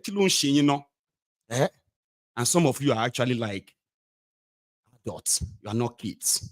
Everywhere on social media. Every AKD, every small time. They know they tell you now, I know they use in a sense. So don't bring that to me, okay? When I see comments like that, I will tell you straight up. You get me now? I will tell you straight up, and I don't give a fuck about you. That offends you, fine. You understand? So don't bring that closer to me, okay? I have invested enough, right, time and energy to make people understand that your division is not in anybody's interest. The division among those who knows the rotten system called Nigeria, your rivalry, your division is stupidity. You're fighting a monster, a generational monster. You think when they talk about the system in Nigeria, you think they are talking about one man or two men? They're talking about the conglomeration of all rogues who make the system. So don't you think you need yourselves? Every small thing, anyway, African Wala, well done. About any of them, once they start their IPOB rivalry, once you see them ban last Panama or Lori, Doesn't matter if one of them is your friend. Anybody that Messian, get rid of them. You know, I've done my best all this while to make sure that they don't find a fertile ground here. Any other places that's comfortable for you. Shengbo. Now, Aregbemugbo is promoting parliamentary system of government, parliamentary system of government. After spending 8 years as governor, 8 years as minister, now this democracy, this federal system of government in Nigeria is not sustainable. Nigeria need a parliamentary system of government where everybody could run their own affair on their own. I want scammer. The first motion is about democratic representation. We have been talking about form of government, constitution. How do we elect people to the parliament? Yes, globally, what we have is what we do in Nigeria. I see a fault. I see an error in it. People are elected based on residence. And the truth is, with modern life, we are disconnected. Yes, in the traditional society, residence could be a forum of relationship, of engagement. In modern life, it is not. We are united more by production, through production. So, in therefore seeking appropriate democratic representation, let us look at production as the basis of representation. That's my first submission. I'm not an expert on the side. I have good experts. We have a best form of representation. The answer is no. People are engaged more in production. In whatever form. Let us seek out to define a way of representation that will ensure that productivity, productive acts, and those engaged in production in several forms, services, are the of our greedy leaders. Oh, Thunder, where are you? This is the time you are supposed to strike, so that you eliminate all of them, so that you have peace in our nation. Or join them in one aeroplane, so that it will crash land in the course of their journey. Our security. Lord, amen. Anyway, that is me. Oh, somebody actually took that to heart, right? Because of me talking like that. Oh, Mayego, you are losing your cool. Ignore the It's like you are new, Abi. You are new here. I don't think you are. Just understand that every face I make is for the message and it's for the, everybody will get the message, go get them.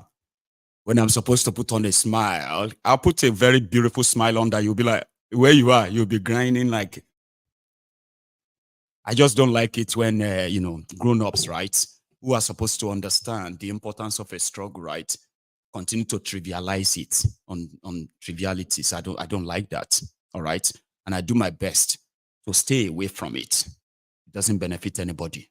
And so far, so good, it has never benefited anybody. You know that.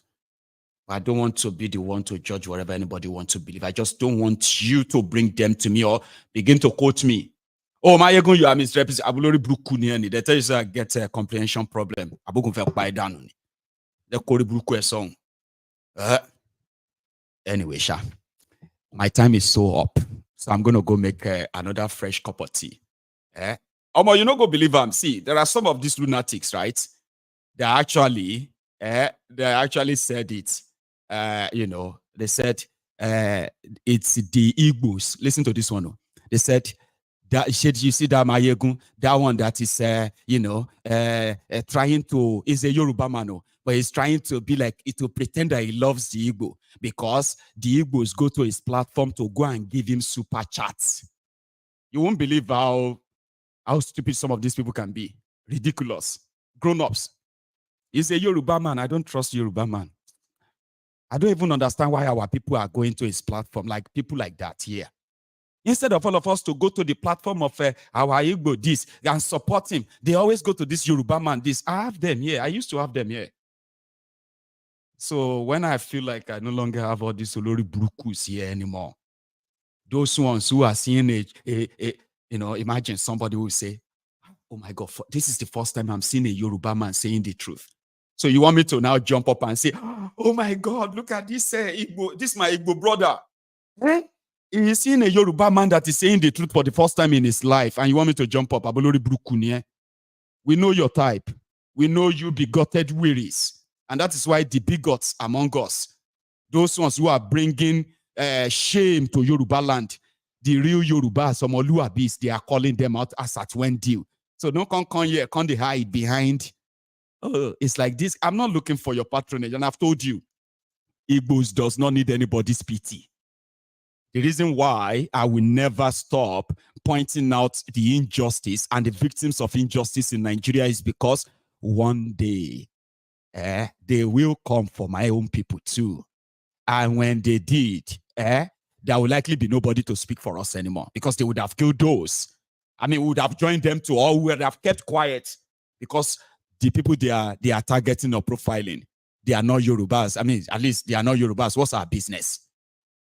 So I have told you this. If you're an Igbo man watching Mayegun, I am not doing this because I want you to, you know what I mean, like, see me as somebody who love Igbo so much. No, I do not love Igbos more than my own Yorubas. I do not. But you know something? I love everyone that is human in the sense that when I see injustice anywhere, you can count on me that I will speak about it passionately. Because one day, I may be the victim. And if I keep quiet, there will be nobody to speak for me. So if you're an Igbo man watching Mayegun, I do not need your patronage per se. You know, when I say patronage, I'm not saying, I'm not doing this because I want you to see me as a Yoruba man. No. Don't be daft. We're in a mess. The mess we are in, nobody is spared. Whether you are Yoruba, Hausa, Igbo, Fulani, whatever it is, when you open your eyes clearly, you will realize that we are all in danger.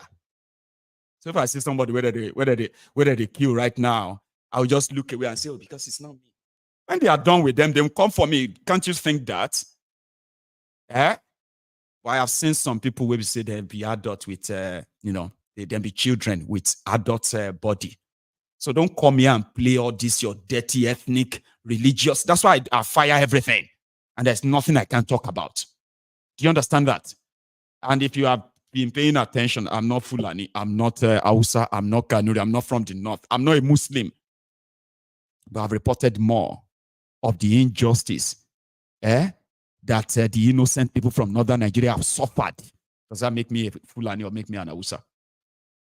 So don't come here and say, this is Yoruba, and I don't need all your praises. Koko Shidano. All this your bigotry and all of that is laced in. I'm just trying to praise you. Koshidano, Koko praises Edano. The point here is this: if all of us know the danger we are in, we will first of all, we will first drop all our ethnic, tribal, religious, and every other thing that they've used to divide us and face the danger we are facing, because none of us is spared. Anyway, I'm going to make my tea because I don't use part of your time. The line will be opened. Okay? Now, will be your time to call me in. Oh, yeah, well, pick up that phone. Call in. Don't type. Call in and say whatever you are typing there to my face. Call in and say it to my face. I'm not trying to scare you. You can say whatever you like, okay? And I will defend myself as I like too. Meanwhile, if you have to go, that's fine.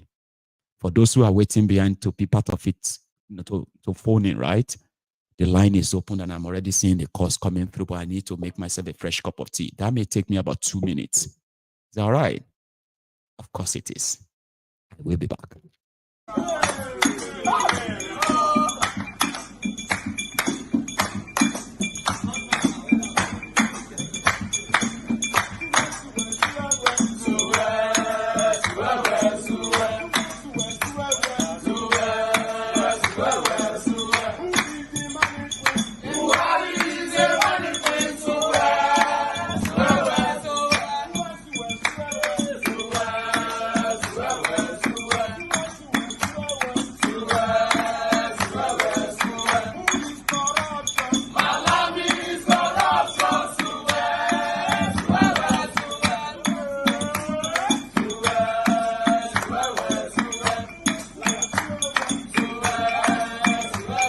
Liar.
That's right.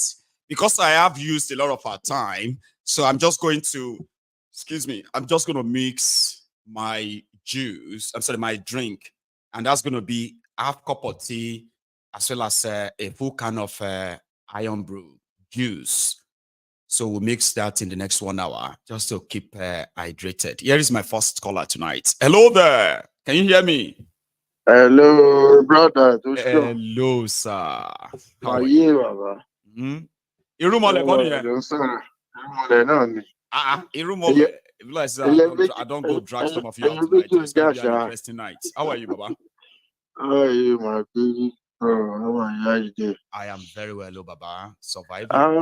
How is the family? How is madam and my children? How they? We give God the glory, Baba. We thank God. Thanks for asking. Firstly, as I always talk, help me thank madam and the children. Yes. At least for them to give you that chance, that time, Baba. Most of people within Nigeria, maybe say I insult anybody, you understand me? They know as they go. You know why? Because this kind of job, coupled with family, Baba, even me when I do this kind of thing, I don't go lie for you, Baba. Sometimes I just look, say, maybe see, I won't lie to you. Now only one boy I get, no, my daughter don't grow. I dey imagine people will get like 2, 3, 4. See how then they cope. Sometimes that boy would do something. I go say, oh, more. See, I never carry my load wrong. Come on for us for this boy, God. It's kind of thing, just one. I tell you. I know. We're not superhuman. We just find a way around it. You know, like whatever is not doing at all is worth doing well, you know.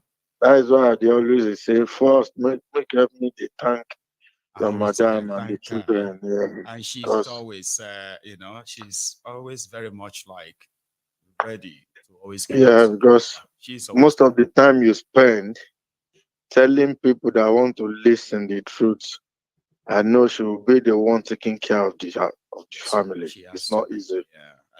It's not easy at all.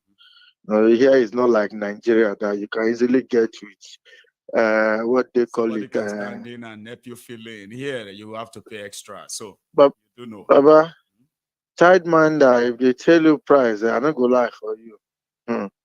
Nobody will tell you, say, you need to create time more. They tell you. So, Baba, thank you very much for the good job. I just say, I appreciate you. Yesterday, I tried to call in. Now, only one thing I just want chipping. I just want tipping that yesterday. You see, in terms of that killing, you understand me, is a very big shame to someone like Goodluck Jonathan.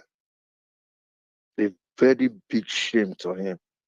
Well, they know the shame person, they shame as they talk. Oh, they say you can't shame the shameless. Now, so that's shameless because you can just imagine how soldier could just go kill 100 people.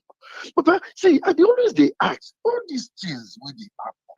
You know, some even the countries where war they, you know, some if you just say, okay, fine, war this one way, then just kill 100 people unnecessarily, nothing. I tell you, no. Baba, me test. That's why when I type in this and I say, is there any country called Nigeria? Make anybody tell me. No, it's true, because there's no country called Nigeria. We are just deceiving ourselves. And that pig, sorry to use that word on your program, call himself Asari. Where Asari did when they kill 100 people? You know, come out. No, for now. Maybe in the set the camera. It's still the set the camera. Up till now, this pig never open mouth talk anything. Tomorrow you go come and you go say, watch your back, oh. If then they come, I go run past you. But you know where would they pay toll gate for airports, for international airports, they go international airports. Asari no fear run from that toll gate, to that car park. I think maybe it's just a metaphor that he's got his boys that can carry him or get him to escape than some of us. where all those Asawana, with the life of the where are they when they are killing 100 people in Niger Delta? Or where the thing happened? Is it not in it is Delta, now Niger Delta. Then they went on to Bayelsa. Ogboro do something community, something like that. Ogboro Madu or something. Like that peak go come out, go open man. Asawana. In knowing no. Baba, I beg. Beg they cast me, I beg. Man, I leave you. I just go put my head somewhere. I know. Thank you very much. Thanks so much for calling in, okay? You have a good one. Thank you. Good night. Nice one. So that's a rumor. Okay. Here is another caller on the line. I hope I got you. Hello there. Hello, Maigun. Oh, is that Ahmed? Yeah, Maigun. I am very well, Baba Sonu. Yaya de. Barika lau. Yawa, ya gida ya aiki kwana da yawa. Alhamdulillah, madala. Yeah, did I actually get that right? Yeah, you got it right, bro. You got it right. Thank you. Yeah. So it's been a while. Yeah, how are you? Last talk, hello. Thank God. Thank God. Now here we are. I think can I kill. Alhamdulillah. Yeah, Kai, you get him. You know what I said? I said you're doing a good job. And I said, they said Alhamdulillah. Right? And I said, you are there. Like, that's right. But yeah, that's right. Yeah, Alhamdulillah. We thank God. Yeah. You need to come down in August, okay, to the Yoruba Union Conference that will take place around there, Baba. You need to put it in your own listing. Eh? World War III never start then. Hopefully. Mm-hmm. Hopefully, you know the nature of the things. I just somebody who is like I even just got back on weekend. I just got back. So are you in the States now? You're in the States now, right? Yeah, I'm back home right now. We just got back. Thank God. Oh yeah. I mean, I didn't.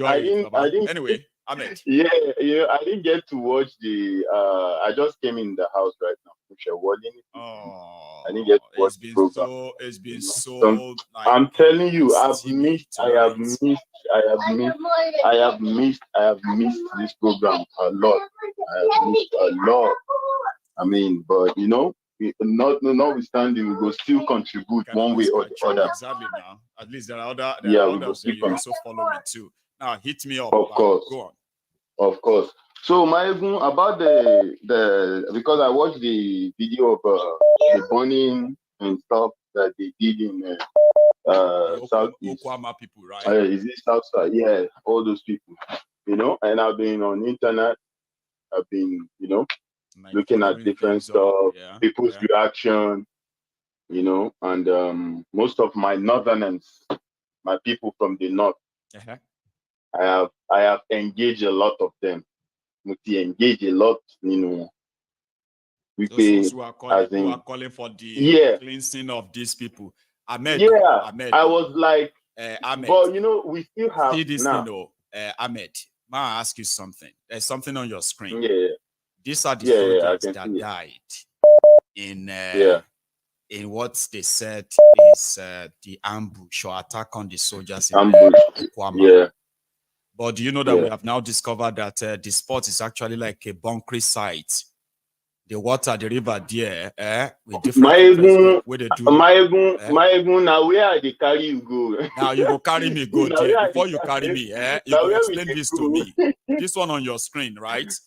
How did all these northerners in one fell swoop became a battalion that is guiding oil bunkering and stealing of crude oil in the axis of Niger Delta? And they are from the north. About all of them died. Tell me why this makes sense in the military. Well, I know you probably will tell me it doesn't make any sense. But how come that those who have never been to an area, who didn't come from a particular area, they moved down to those areas so that they could easily carry out their attacks because they have no connection. So why? Ahmed, now let's go back there. You see, everything about Nigeria is untrue. Take it or leave it. Everything about Nigeria is untrue. So if you see something, there is more to it. If you see any news that is coming out from that place, there is more to it. Most especially when it comes to security aspect like this. There are some hidden things that only them know. Maybe we can just then we'll now get to understand like the front page. Just to have a context. Not the book, just to have a context of what it consists. Because now you call these people fallen hero. How are they fallen hero? How? What happened? You're not even asking questions like what happened? How did it? What were they doing there? Who gave the order? You understand? Ask questions like what were they looking for in that spot? What was going on in that spot? And were they actually killed by the civilian of Okwama? Or, so if they were killed by the civilians of Okwama, how come the same military traced a militant leader to Bayelsa, where they killed 11 people there, for the same reason? Exactly. Exactly. You know, they will always find someone, someone to take the blame. You know, they will never be the ones to take the blame. Never. They will never be the ones to take it. Because they know what they always plan. They know where they are heading to. The place that you have never heard of, any kind of bad thing, or we know that those places, bunkering, all those kind of things goes on there, and soldier and the civilians over there, and the same job. They do it hand to hand. And then they run out. What happened? Kilo shele la anyone. Auto pass 16 soldiers. Kilo shele. What happened? Like kilo happen gongo. And you know, in fact, you know what they told us as well, Ahmed. You know what they told us is before they told us that 16 soldiers have been killed. Do you know that this military have been going back and forth in that place, and they have been killing people starting from the day they called the meeting? Baba, they've killed over 100 people already. Before they told us that they have killed 16 soldiers. That's 16 soldiers. When they were killing over there. They sit out until they breaking news. So now they look for who won't take the blame. So they will look. Do you know that the same day where those things happened, a day before, they killed about 70 soldiers in Maiduguri. They displayed their body. How many villages you are right. So they exhumed the body of about how many soldiers somewhere in I think in Port Harcourt, Bayelsa too. Baba, David. Oh dear. Continue, Ahmed. Mayegun, I was on this chat, I was telling, I said, you guys don't reason. You guys, they use your head every single day, and this is how you guys gonna continue being. You will continue to go inside your room. You're not feel down.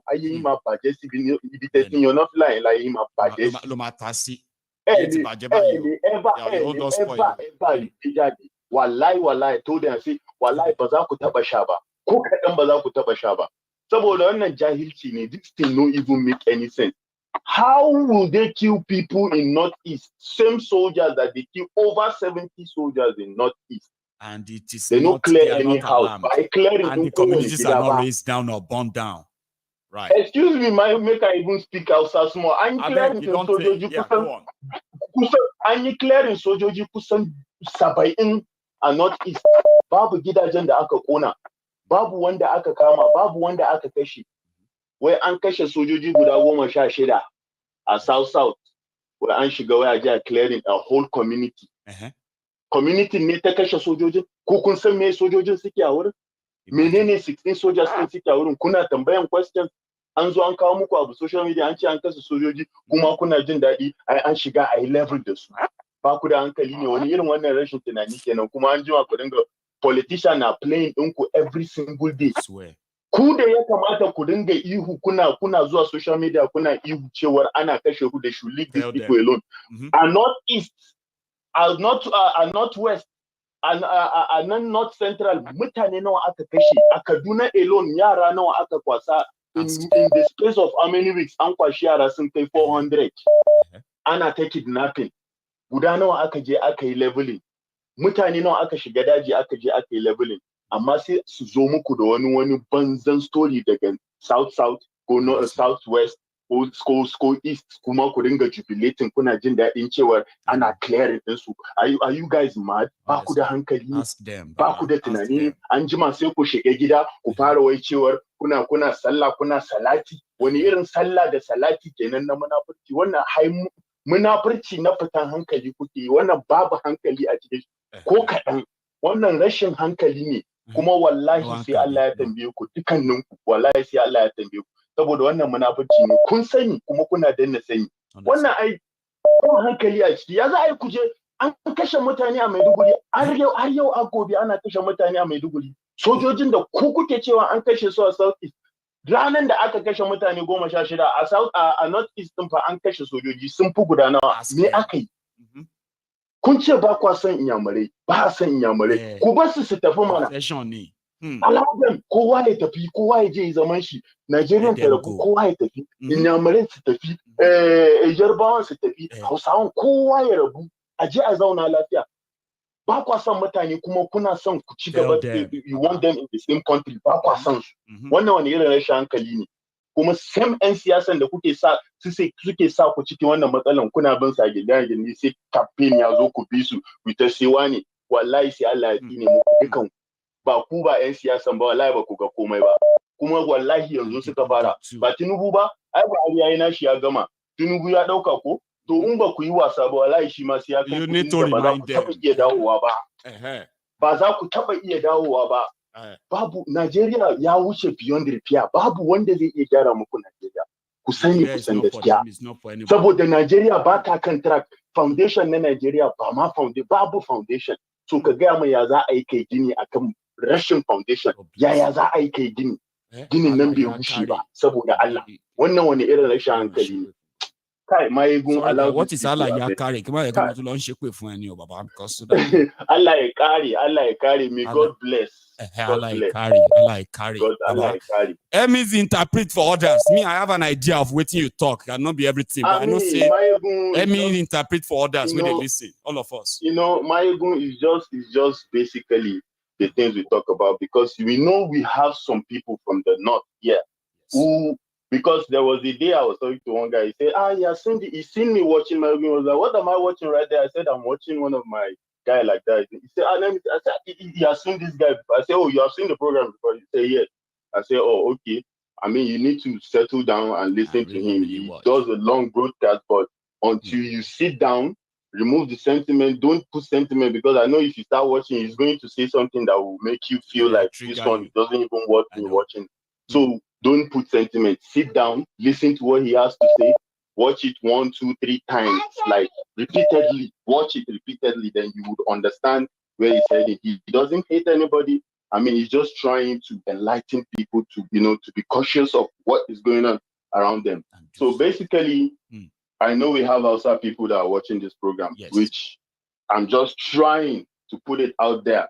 It's a reminder to them to understand that hating the people from the south, hating the people from the southeast will not do them any good, because it's not even doing them any good. If they are killing the soldiers in southeast, how does it even help the kidnapping that is going on in the north? It doesn't help. It doesn't change anything. Tomorrow they still come back and they'll still kidnap you guys, and you guys gonna go back in your houses and you go back and start praying, doing nothing, because you want to pray to God. Meanwhile, the problem, you guys are the ones helping the problem to continue to grow. That's right. Because if you don't give these people the support, how would they keep doing you doing you guys like this? Fucking you guys up. Sorry for my language. They keep messing you guys up, and you guys will continue to go worship them. Today they will do this, they will do that. You are hailing them. They killed 16 soldiers in Southeast. Have you guys asked questions like what was going on there before they killed 16 soldiers? Was there any war over there? No, we don't have any war over there. So how comes they kill 16 soldiers that you guys are not even asking questions, and you are happy that they are leveling a whole community? Meanwhile, you have criminals, you have terrorists, you have people you call terrorists, you call bandits. They continue to come in at will when they want to come in and kidnap a whole bunch of people, and there is no one day that you have seen the military go into a certain bush whereby they know where they are, because these people make videos. They put videos out there. So when have you seen the military go into that space and say, okay, today we're going to level up this place, we're going to clear this place, just to tell you how they have left you guys to your own fate? That means you will die, and you will die for nothing. Nobody will come help you. That prayer where they pray, as you they pray, you go die for that prayer side. I they tell you, because that prayer no go help you. That prayer no go help you. No. We where we they talk now Muslim. We are need a Magana Muslim. I'm a Muslim, but forget it. Leave hypocrisy. Let's face the reality. You guys are not facing the reality. You just sit down. Continue to sit down. Say you they pray. We know they pray. We know they pray. Now prayer you go you solve the problem where they happen. Which kind of madness is this? They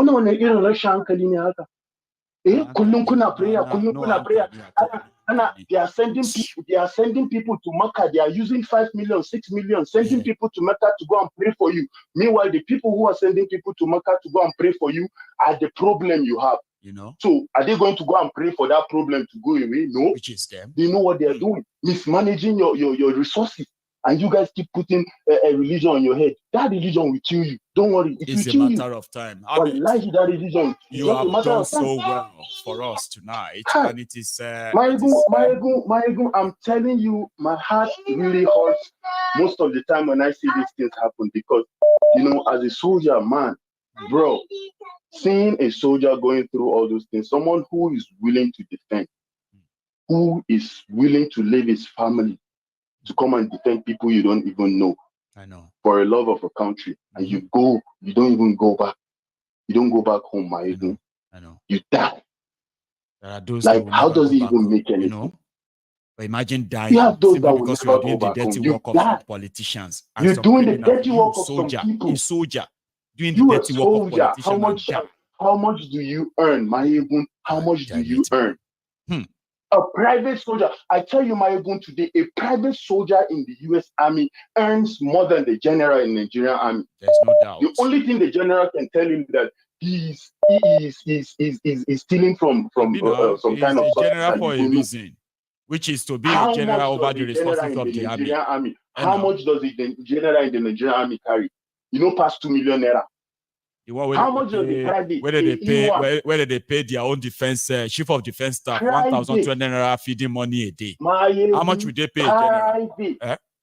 Private for U.S. Army. Private, they carry about 2,000 one something converted to the Nigerian money.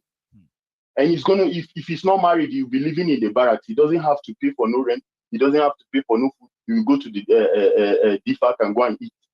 He doesn't have to pay. All he has to worry about is probably his insurance, his car insurance. Maybe he wants to go on vacation, give money to someone. But anything about bills, nothing. And if you are married, you're living off posts. There is money that they give you for your feeding. They pay for your housing. If you know how to manage. A soldier in Nigeria right now, who is waiting to be shot and killed, is probably using that as his own prayer point and say, God, take me to America. If I get away from here, I would never come back. You know, it's a shame. Anyway, Ahmed, thank you so much. I'll go take a few more before our time is finally out. I have to admit. But here is another caller on the line. And I want to suspect and say, this is Charm. Is that you? Hello, am I good? Well, I believe that you, the veterans, are taking the front row this evening. You do not want to miss out in this whole discourse. How are you tonight? I'm fine, thank you. I have a little bit of a cold. Oh, bless you. Would you be able to manage anyway? I'll manage. Do you know how long I've been calling? I have to talk to this. Sorry about that. Anyway, yeah, go for it, John. I listened to both your talks today in the morning, but I was too emotional to call because I just, the whole Mazi Nnamdi Kanu and them once again refusing him bail, Justice and yes, denying him again. So I just thought, you know what, I don't think I'll be able to make it. I don't think I'll be able to talk through the whole without bursting out in tears or something like that. It's so ridiculous, So first of all, I mean, I listened to the whole talk this evening, and I have to say, I've always said to you that I'm not sure I can do what you do, and I have to commend you again and again, because I don't think I have the temperament that it takes to actually engage people the way you engage them. And it's very admirable that you don't actually, blow your top over and over, because a lot of the times not everybody is engaging at the level that you want them to engage in. Like you said, some people are adults, but they still engage like children. Exactly. And getting even busy with trivialities, frivolities, exactly nonsensical getting stuff, busy with trivialities instead of actually looking at the meat of the matter and trying to focus on the most important details that you are actually trying to share. See the bigger picture. See the Seeing the sacrifices bigger made, picture. see the lives lost already, and not come around and be like, it breaks up. Anyway. Oh, yeah. And then, like you go on the chat, again, for me, sometimes the language is unnecessary. People calling Peter be a fool and things like that. And you know what? You don't know this man on a personal level. So I feel like, in as much as you are not in agreement with his stance, but is he entitled to his stance? Absolutely. He's an individual created by God who has his own will and who has his own ideas and his own philosophies and his own, thoughts on the thing. And he's entitled to it much the same way as you're entitled to yours. But to come out and call him a fool, like you know him personally, because you can I don't know. just say that exactly. Exactly. I just find it very hard, and that's why I hardly go on the chat, because you want the obedient, okay, to actually respect you too. When they see you propose something, how does that work? That's why I keep reminding people, right? Like, come on, man. Like, let's be let me tell you something. Let me tell you something, right? There are people who you would say you value their respect, right? And there are people who I'm not gonna, like, a quarter of the people that we engage with, if I walk down the street, they walk past me, I'm not gonna know who they are, at the end of the day. So I'm very careful how I engage. I don't really like going on the chat because sometimes it gets nasty, and I feel like it gets nasty unnecessarily. Most of that time exactly. When it gets that nasty, you're like, this is unnecessary. Like, it's unnecessary. The tone is unnecessary. So let me start with the points I want to make so that other people can comment. All right.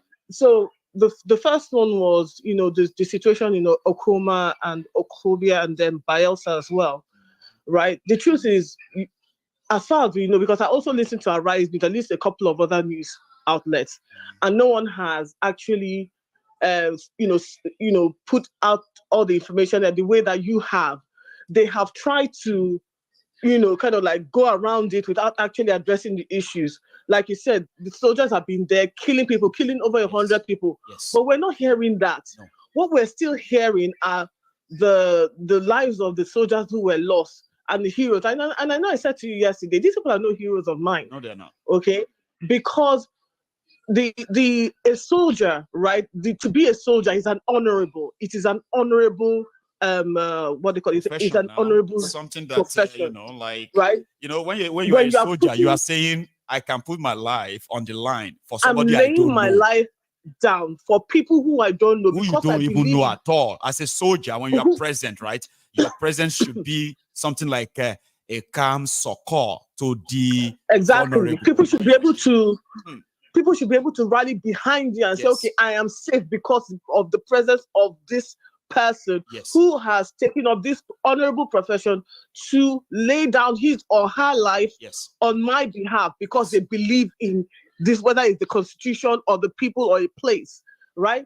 Being a soldier is an honorable profession. The oath of a soldier is to put his life on the line for his country and our people. That's who they are. That's why they told us to respect them a lot. They pay supreme prices that a lot of us will not really pay. But when they are now the ones taking us and we are the one paying the supreme prices because they are killing us. So we should respect them or fear them.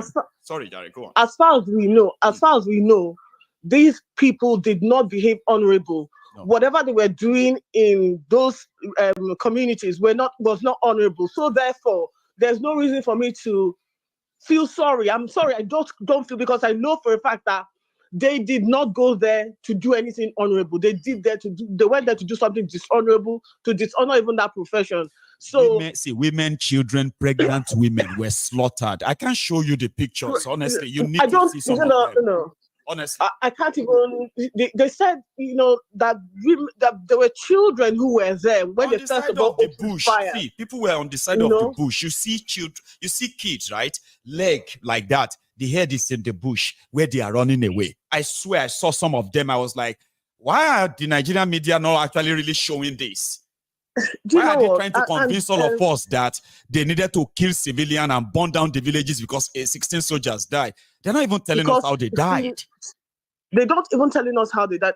And I suspect, I could be entirely wrong, but I suspect that those soldiers still died at the hands of their own soldiers. Do you know they did not die in the hands already of those said people. that they were killed as a cover-up for something and then burned down the community where there was no evidence to see. Where there will be no evidence of what it was, of how they were killed. Because in a sane country, in a sane society, those bodies will be recovered. Those bullets that were shot into those human beings will be recovered. And then you can compare to the bullets that were shot by your own people to find out whether or not they match. But they're not going to do this. They won't.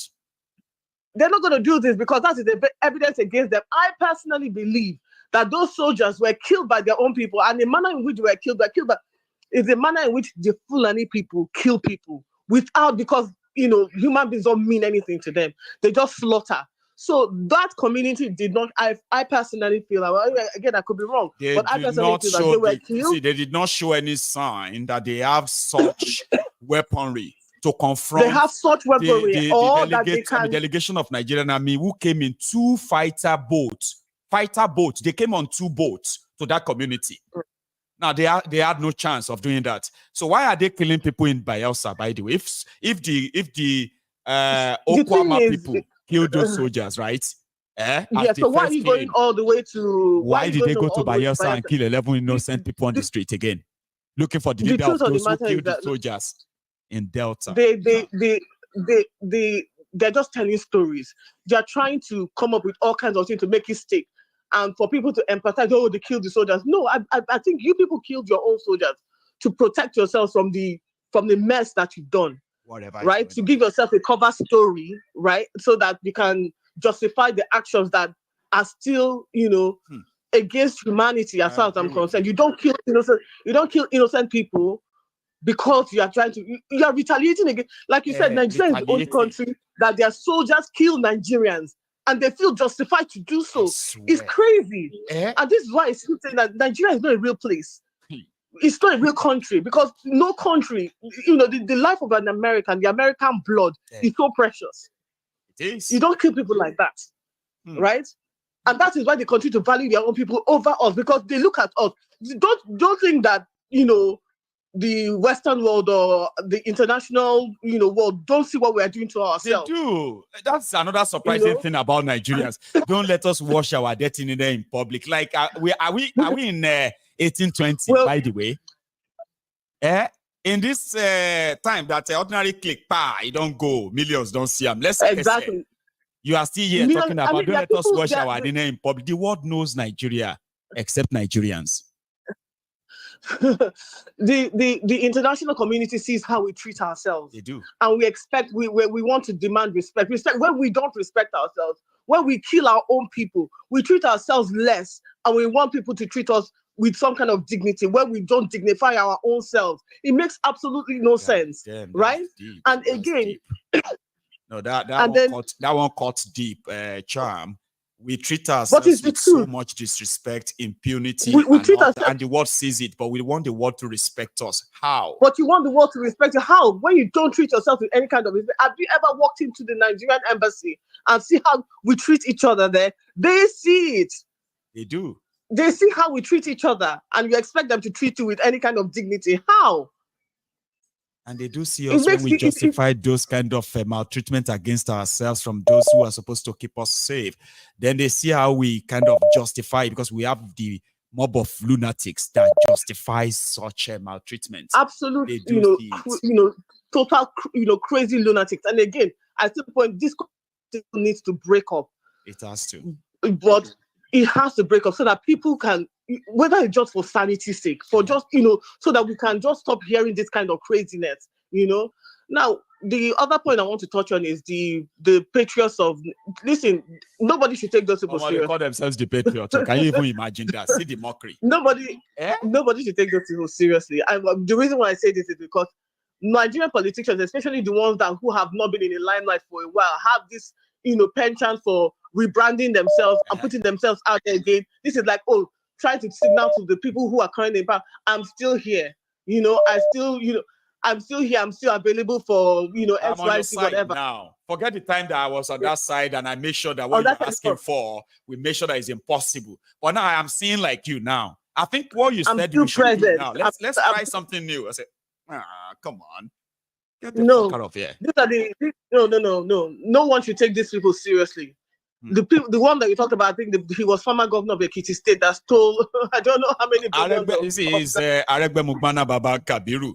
By the way, according to the record, he stole more than 100 billion, but he's not standing trial for corruption. You know them now. The BAPC. However, he left his own state with the debt of over 300 billion naira. It not be only that, he ensured that those in Osun State, he normalized half salary. You needed to see Osun people explaining half salary to you. Baba, I was like, I have never seen on-boot slave and voluntary slaves like this in my life. They were telling me I don't understand. Modulated salary. Have you heard that before? Modulated. This is just, they gave it a name. Crazy. Now the guy is talking about production. He's talking about investing in this or that. He never did any of that in 8 years. Ever. But Michael, doesn't that even make you scared that the depth of the problem that we have in Nigeria, we still haven't touched the surface of it? Because if somebody who has been deprived is telling you that you don't understand what they are doing, that what they are doing is in their own best interest, meanwhile they are depriving you, they are denying you, and you are still saying that in your own best interest, then we have a problem. Then something is not registered. Now they will gather together and beat you if you insist that that's so wrong. How can they be paying you half salary? I say, what is your problem? What is your problem? What's your problem? Are you the one they are paying our salary? We are doing all of this for our state. Aregbe has taken our state to the greatest height. I have never seen that tomfoolery in my life before. But I witnessed greatest height. Do they have what they call it fully equipped schools? Do they have fully equipped hospitals? Do they have all those no matter infrastructure, world-class infrastructure? No. That one doesn't really matter. It's here. All those beautiful schools, they their head. All those beautiful hospitals, well equipped on good roads in their head. Aregbe Mugbo Baba Kabiru was building, he will construct, let's say, 5-kilometer road, all right? And it'll be like a 3-lane. And those are the first time they are seeing, I'm sorry, Ocean people, you know what I'm saying, So like, that's why the first time they saw any road with 3 lanes. So they gave it names. But that's to tell you now, that's to tell you the level of the deprivation that has gone on in those communities for them to feel that those kind of things, that's what they deserve. That's to tell you, Mike, that the problem that in order to connect these people to understand that they have been deprived and denied and they actually deserve more than what it is that they're giving. The task at hand is actually a big one. It is huge. It's a massive one, But having said that, let's not be how will I put it?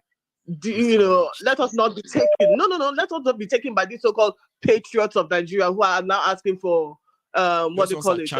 Exactly. Referendums and they're talking about referendum, new constitution. Those are like you said.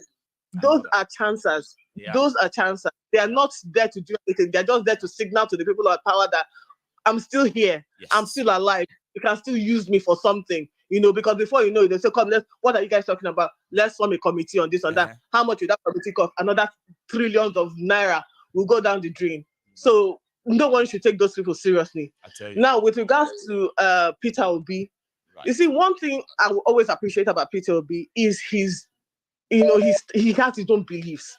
And like I said at the start of my talk, is that everyone is entitled to their own ideology, their own beliefs, and their own philosophies. It may not align with yours, but guess what? He's entitled to his.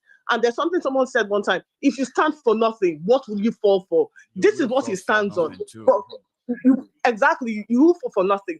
This is what he stands for. This is what he believes, and he's entitled because he believes. It does not mean that Biafra will not come tomorrow. If Biafra comes tomorrow, he becomes a Biafra man and he wants to set his Biafra nation at the end of the day. But that doesn't make it impossible to call. He's not the one, exactly. He's not the one that is going to stop Biafra from happening. He's not the one that is going to stop Odudua from happening. No. He has his own ideologies. He has his own beliefs. He's entitled to it. I'm entitled to mine. But that doesn't stop. The most important thing is that he's doing something, right? And their effort can actually not only, because their effort the last time has caused an irreparable damage to the Nigerian system. Look at it today. They expect people to move on. But look at it today. Tinubu is battling with illegitimacy. You know that? Simply because of that shot on that system. The system is yet to recover from it. Now, if you have people who are group or individuals who are doing everything in their own small way to further decimate the establishment that has kept us so impoverished, divided, and terrorized, right? I don't think we should be fighting ourselves that you are not doing it right. You should do it my way. Exactly. We shouldn't be. And you know what? You have to live and let live. But the truth of the matter is that what I am doing, what he is doing, is not going to stop. Biafra is going to happen. It is going to happen. Yes. Yoruba nation is still going to happen, whether we like it or not. Not even the president will prevent it from happening. Nobody can really stop that. Nobody can stop it from happening. You know, exactly. It's just a matter of time. It is inevitable. Everything that is going on. And let me tell you something. You see, this Tinubu's presidency, I keep saying, is the gift that keeps on giving. Because even if a country, even if somebody wants to turn around this country, they know exactly where the pressure points and the pain points are and what they need to do. First of all, we don't have an army. So if a new president is coming, you expect that they ask everybody to go. First of all, retire all the service chiefs. Retire everyone in the military because they are not helping you. And then start a proper recruitment drive. Do you understand? For people with you know, with like equal representation where everybody is there. But all of this is what we are saying, that where everybody is we need to have that conversation. You see, the journey towards Cham, you know what I told people, right? Cham, you know what I told people? I said, even if we fight war to break up, right? Before no matter how many years we fight that war, the whole thing is still going to end up on the negotiation table and say, okay, now we don't kill ourselves tired now. Okay, oh yeah, wait. How many of us remained? Oh yeah, you take it from that place. Now your land be that. Oh yeah, go take your country. You. Oh yeah, all of them will remain for this. Now we remain with this. Oh yeah, you take that side. Now your country be that. Yeah, they go. I said everything will still end up on the negotiation table. So why not jaw and not war? But our people who love war. They want action. It will still all end up in the negotiation table, Cham. Eventually. That's why we're asking them to let us do that peacefully now. Let's discuss this contraption now. Let's jaw now before we war. Cham. It almost seems as if, you know, there will be, and I hate to say it because, you know, this is something I've always fought against, even from the, you know, since joining this platform, is that loss of innocent lives, because I feel like in loss of innocent blood is heartbreaking. Do you understand? It's just unnecessary. But it almost seems as if it's inevitable that these things are going to happen. Unfortunately, that, you know, like even the Ijaw people can wake up one morning and say, you know what, if it's this oil that they'll blow up all the pipelines. You know? What are you going to do? How many of them do you want to fight? You will kill some, but all of you will die because that is their land. You know. They say, okay, we want to defend our territory. This is our ancestral home. Blow up everything. Okay, you only send people there. Exactly, everything just pops off. It starts to pop off, you know, and everything. But you know, let me let other people call in. You know, you and I should be producing soon, okay? I mean, like, it should be. I'm looking forward to it. I know you are becoming so good at this now, and I love it. I promise. So thank you so much, Cham. Okay, enjoy the rest of the day. All right, and then you take it easy. I'm gonna try and see if I can. Hang on. Okay, yeah. I'm taking my last call, by the way. So if you are that caller, please put your act together. Okay, I want to quickly say something to the brethren because, see, if you are still watching, right? If you joined us mid program, and you can watch this from the start again the moment we wrap it up, all right? But if you are still here with me, remember, you need to like the broadcast to show that you are here. How could we have over 2,000 of us and still pretty much finding it hard, you know, for the brethren to actually like drop their own offering? It's not hard, okay? leave the comment section for a moment. Go under this video, you'll see a thumb like that. Under it is white. Click it and let it turn to blue. Once it turns to blue, go back to the comment section. And we can both listen to this, my last caller. Hello there. Hello, my good general to Kanu Mike. Is that Prince JJ man? Why when you go take it to me like this? I was thinking like this is a busy night and you are likely not going to get through until I saw some of these veterans getting through. I was like, Prince JJ man is going to sneak in as well. Here you are. You are going to be my last caller tonight. So, how are you? Yeah, I'm fine, Baba. Are you? I'm very well too. Thank you for asking. Yeah. Here we are, Baba. Go on. Yeah, thank you, Baba. Well done. Good work. We appreciate you always. Thank you. Yeah, Baba, I want to touch yesterday before I come to today's you want to take one after the other? Oh yeah, now go for it. Yes. It's about this Nigerian soldier. I saw them inside the water with boats. Yes. You know, there's something that I was asking. Nobody has given me an answer. Is Nigerian army, are they Navy now? Are they Navy? Are they doing the work of Navy or Navy doing their work? I don't. Which one department are they? You understand? Prince JJ man. Yes, Baba. As one of my guys put up, Igboroti propoye, everything loti propoye is. You get that? Remember that guy now?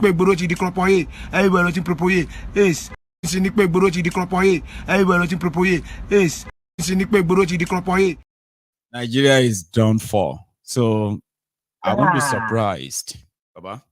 We've been talking about this Nigerian army.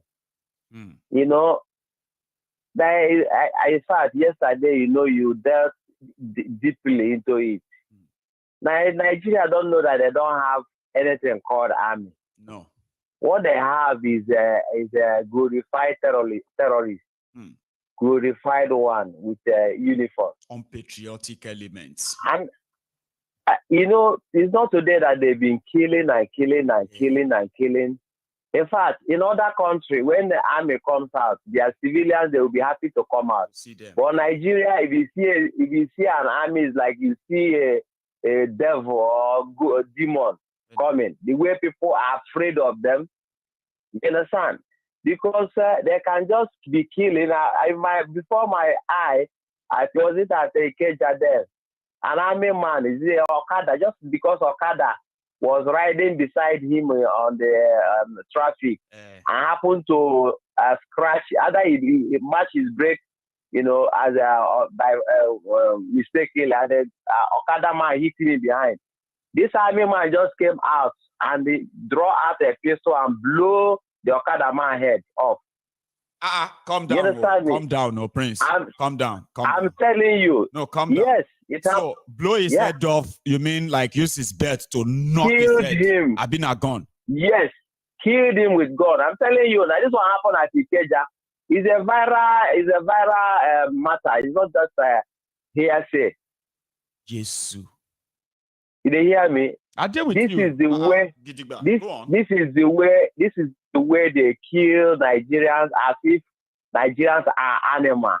It's only in Nigeria you will hear that a soldier will be calling a civilian bloody civilian, and they are so-called generals and major and what are they that look as if they are educated. They are comfortable with all that.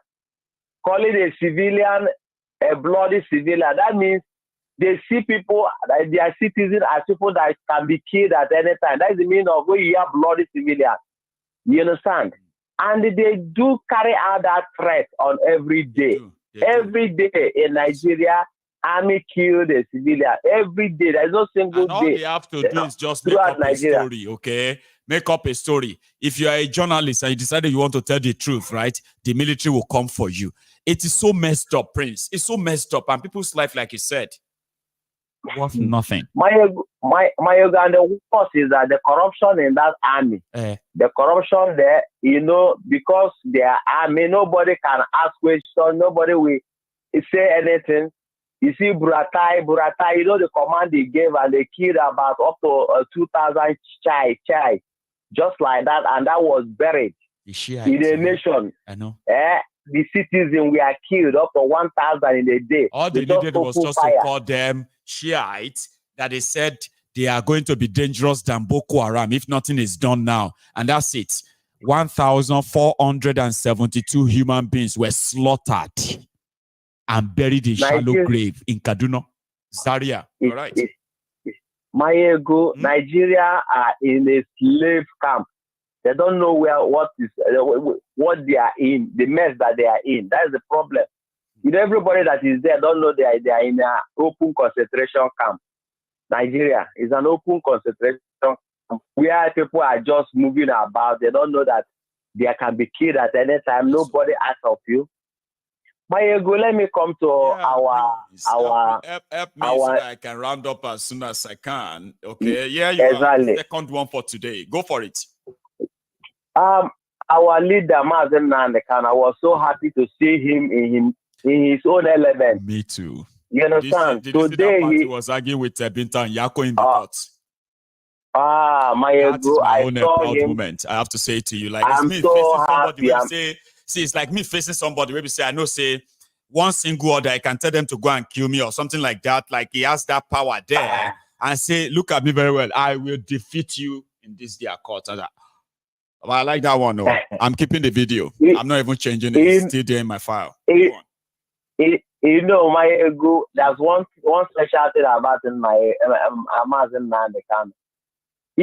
As you see him, he's a meek person. Yes. But when the spirit of Nnamdi Kanu that God put in him comes out, he's another different human being. Yes. You understand? If he speaks, you know that there's power behind it talking, not just mere words. I'm telling you. Attention seeking, cloud chasing, individual. No. When he speaks, I'm you can telling feel you. it. But even me, I found out that one of the reasons some of these people sort of dislikes him or hates him is the authority they see in his words, and they are wondering, how do people obey that? How did they become jealous? Most of it, because if you ask people we don't like Nnamdi Kanu, nobody say that again, they could just say the way they talk. That's the only thing they have problem with. Exactly. You know, Mayego, they are so much afraid of him. But that will not help them. No. That will not help them because Nnamdi Kanu is a special human being. He was sent for this purpose. That's why whatever they do, the worst mistake they did was to go and kidnap him. In that they left him and they are stealing their money or doing whatever they are doing.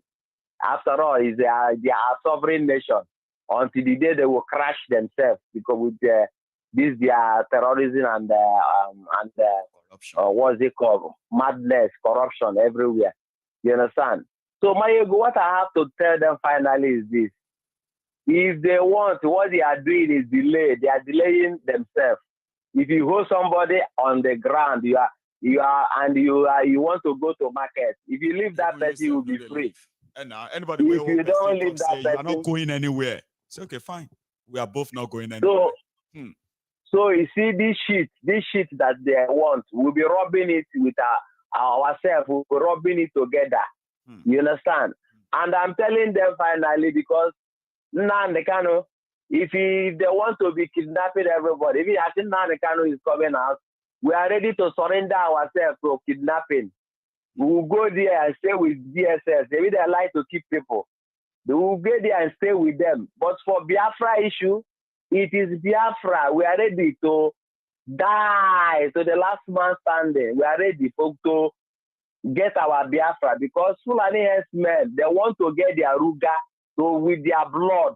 So we too, we are ready to get our Biafra with our own blood. That's right. You know, it's give and take, vice versa. So if they think that we will do tomorrow, because they are holding Nnamdi Kanu, we are going to surrender our Biafra, it's not going to work. And their corruption is helping us to get there faster. Thank you, my good general. Prince JJ Man, well done. So much. Thank you so much as well for stopping by, okay? I have had a feel tonight, even though what we expected is not what we got. But in everything, we are still grateful. Many of us are so happy to see him today. And we are more than happy to hear him speak as well. So, ladies and gentlemen, thank you so much for spending your night or your evening with me, as usual, okay? Remember that, if you joined us midway, you can watch this from the start.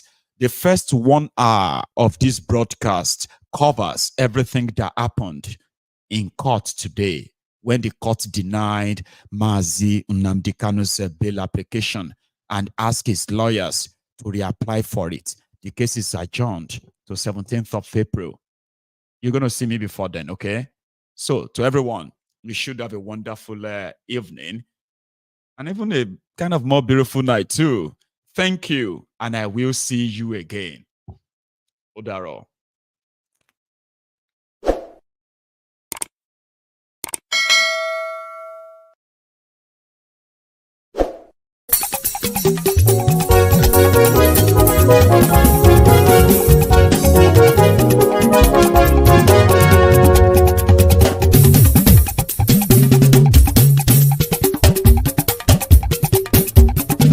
Mayegun làwa mọ̀ làmọ̀ tó dòdòdò. Mayegun diary Nayibi #1. Mayegun làwa mọ̀ làmọ̀ tó dòdòdò.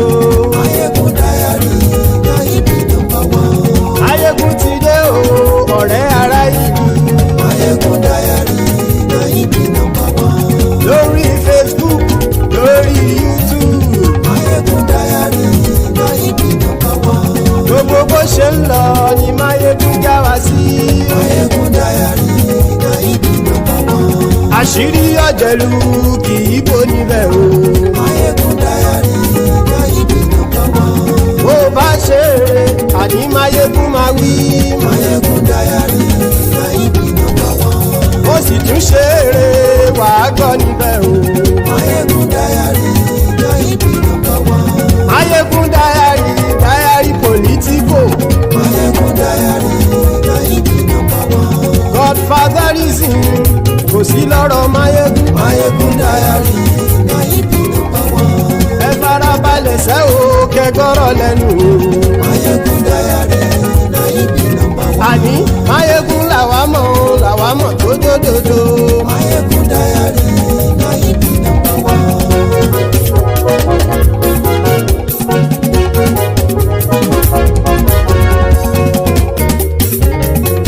Àní ẹ̀sùn ràkì. Mayegun ti dé. Mayegun ti dé. Ọ̀jẹ̀lú ẹ̀sùn ràkì. Mayegun ti dé. Àní ẹ̀sùn ràkì. Mayegun ti dé. Lórí Facebook. Mayegun ti dé. Àní ẹ̀sùn ràkì. Mayegun ti dé. Lórí YouTube. Mayegun ti dé. Àní ẹ̀sùn ràkì. Mayegun ti dé. Bọ́ bàbá gbé wúrẹ́. Mayegun máa wí. Àní ẹ̀sùn ràkì. Mayegun ti dé. Ijó ìgbádìyẹ. Mayegun máa wí. Àní ẹ̀sùn ràkì. Mayegun ti dé. Bí pẹ̀sìdó bá rúfin o. Mayegun máa wí. Àní ẹ̀sùn ràkì. Mayegun ti dé. Bí gómìnà kówó jẹ. Mayegun máa wí. Àní ẹ̀sùn ràkì. Mayegun ti dé. Ọlọ́pàá ti ń darí bá. Mayegun máa wí. Àní ẹ̀sùn ràkì. Mayegun ti dé. Aṣòfin ti ń rúfin o. Mayegun máa wí. Àní ẹ̀sùn ràkì. Mayegun ti dé. Òpùrọ́ olóṣèlú. Mayegun máa wí. Àní ẹ̀sùn ràkì. Mayegun ti dé. Ọ̀jẹ̀lú ẹ̀sùn ràkì. Mayegun ti dé. Àní ẹ̀sùn ràkì.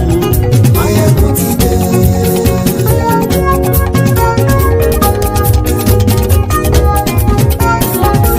Mayegun ti dé. Gbogbo ọ̀jẹ̀lú ẹ̀sùn ràkì. Mayegun ti dé.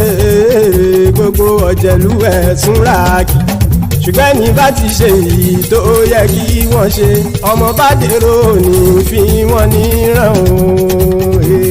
Mayegun ti dé. Gbogbo ọ̀jẹ̀lú ẹ̀sùn ràkì. Mayegun ti dé. gbogbo ọ̀jẹ̀lú ẹ̀ súnra kì ṣùgbọ́n ní bá ti ṣe yìí tó yẹ kí wọ́n ṣe ọmọ bá dẹ́rọ̀ òní fi wọ́n níran. wọ́n fowó bẹ́ẹ̀ o Máyégún ó sọ pé wọ́n ò fẹ́ bẹ́ẹ̀. wọ́n fowó bẹ́ẹ̀ Máyégún ó sọ pé wọ́n ò fẹ́ bẹ́ẹ̀. oníkanṣá ti ṣe yìí tó yẹ kí wọ́n ṣe fáwọn ará ìlú tó gbé wọn débẹ̀ o. Máyégún ti dé gbogbo ọ̀jẹ̀lú ẹ̀ súnra kì. Máyégún ti dé gbogbo ọ̀jẹ̀lú ẹ̀ súnra kì ṣùgbọ́n ní bá ti ṣe yìí tó yẹ kí wọ́n ṣe ọmọ bá dẹ́rọ̀ òní fi wọ́n níran.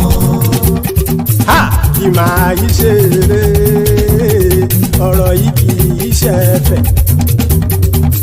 kì máa yí ṣe eré ọ̀rọ̀ yìí kì í ṣe ẹ̀fẹ̀. ẹni bá ti lè lẹ́bọ̀ lẹ́rù o ọmọ bá dèrò kàṣàyè tú wọn síta. Máyégún ti dé gbogbo ọ̀jẹ̀lú ẹ̀ súnra kì. Máyégún ti dé gbogbo ọ̀jẹ̀lú ẹ̀ súnra kì ṣùgbọ́n ní bá ti ṣe yìí tó yẹ kí wọ́n ṣe ọmọ bá dẹ́rọ̀ òní fi wọ́n níran. tẹnitẹni ọmọ Máyégún ọ̀rẹ́ ara ìlú mọ̀mọ́ ni mo fọlọ́hún ṣọ́ ẹ̀ bá kìlẹ́bù. lóòótọ́ olódodo ìlú ọ̀tá ìlú mọ̀mọ́ ni ìwọ ṣá máa ń ṣọ́ra kò sì mọ́ bẹ̀rù. bọ́tà ń lè rí bóníṣègùn lé káwọn mọ̀mọ́ fi ṣera wọn ni ó ti dẹrùn tí wọn ò gbọ́dọ̀ sì mọ́ bẹ̀. èèpo ọ̀bọ̀lọmọ bá dérò tàjẹ́ ò gbọ́dọ̀ jẹ́ ó ti dọba lórí abínú ẹni kò sì mọ́ fòyà. àìsíwọ́lu ní ẹnìkẹ́ ìgbódì ẹyin lábàrá o ó kó ẹni tó bá dán o àkàmù. Máyégún ti dé gbogbo ọ̀jẹ̀lú ẹ̀ túnra kì. Máyégún ti dé gbogbo ọ̀jẹ̀lú ẹ̀ túnra kì o. ẹni bá ti ṣe yìí tó yẹ kí wọ́n ṣe ọmọ bá dèrò òní fi wọ́n níran o. Máyégún ti dé gbogbo ọ̀jẹ̀lú ẹ̀ súnra kì. Máyégún ti dé gbogbo ọ̀jẹ̀lú ẹ̀ súnra kì ṣùgbọ́n ní bá ti ṣe yìí tó yẹ kí wọ́n ṣe ọmọ bá dẹ́rọ̀ òní fi wọ́n níran.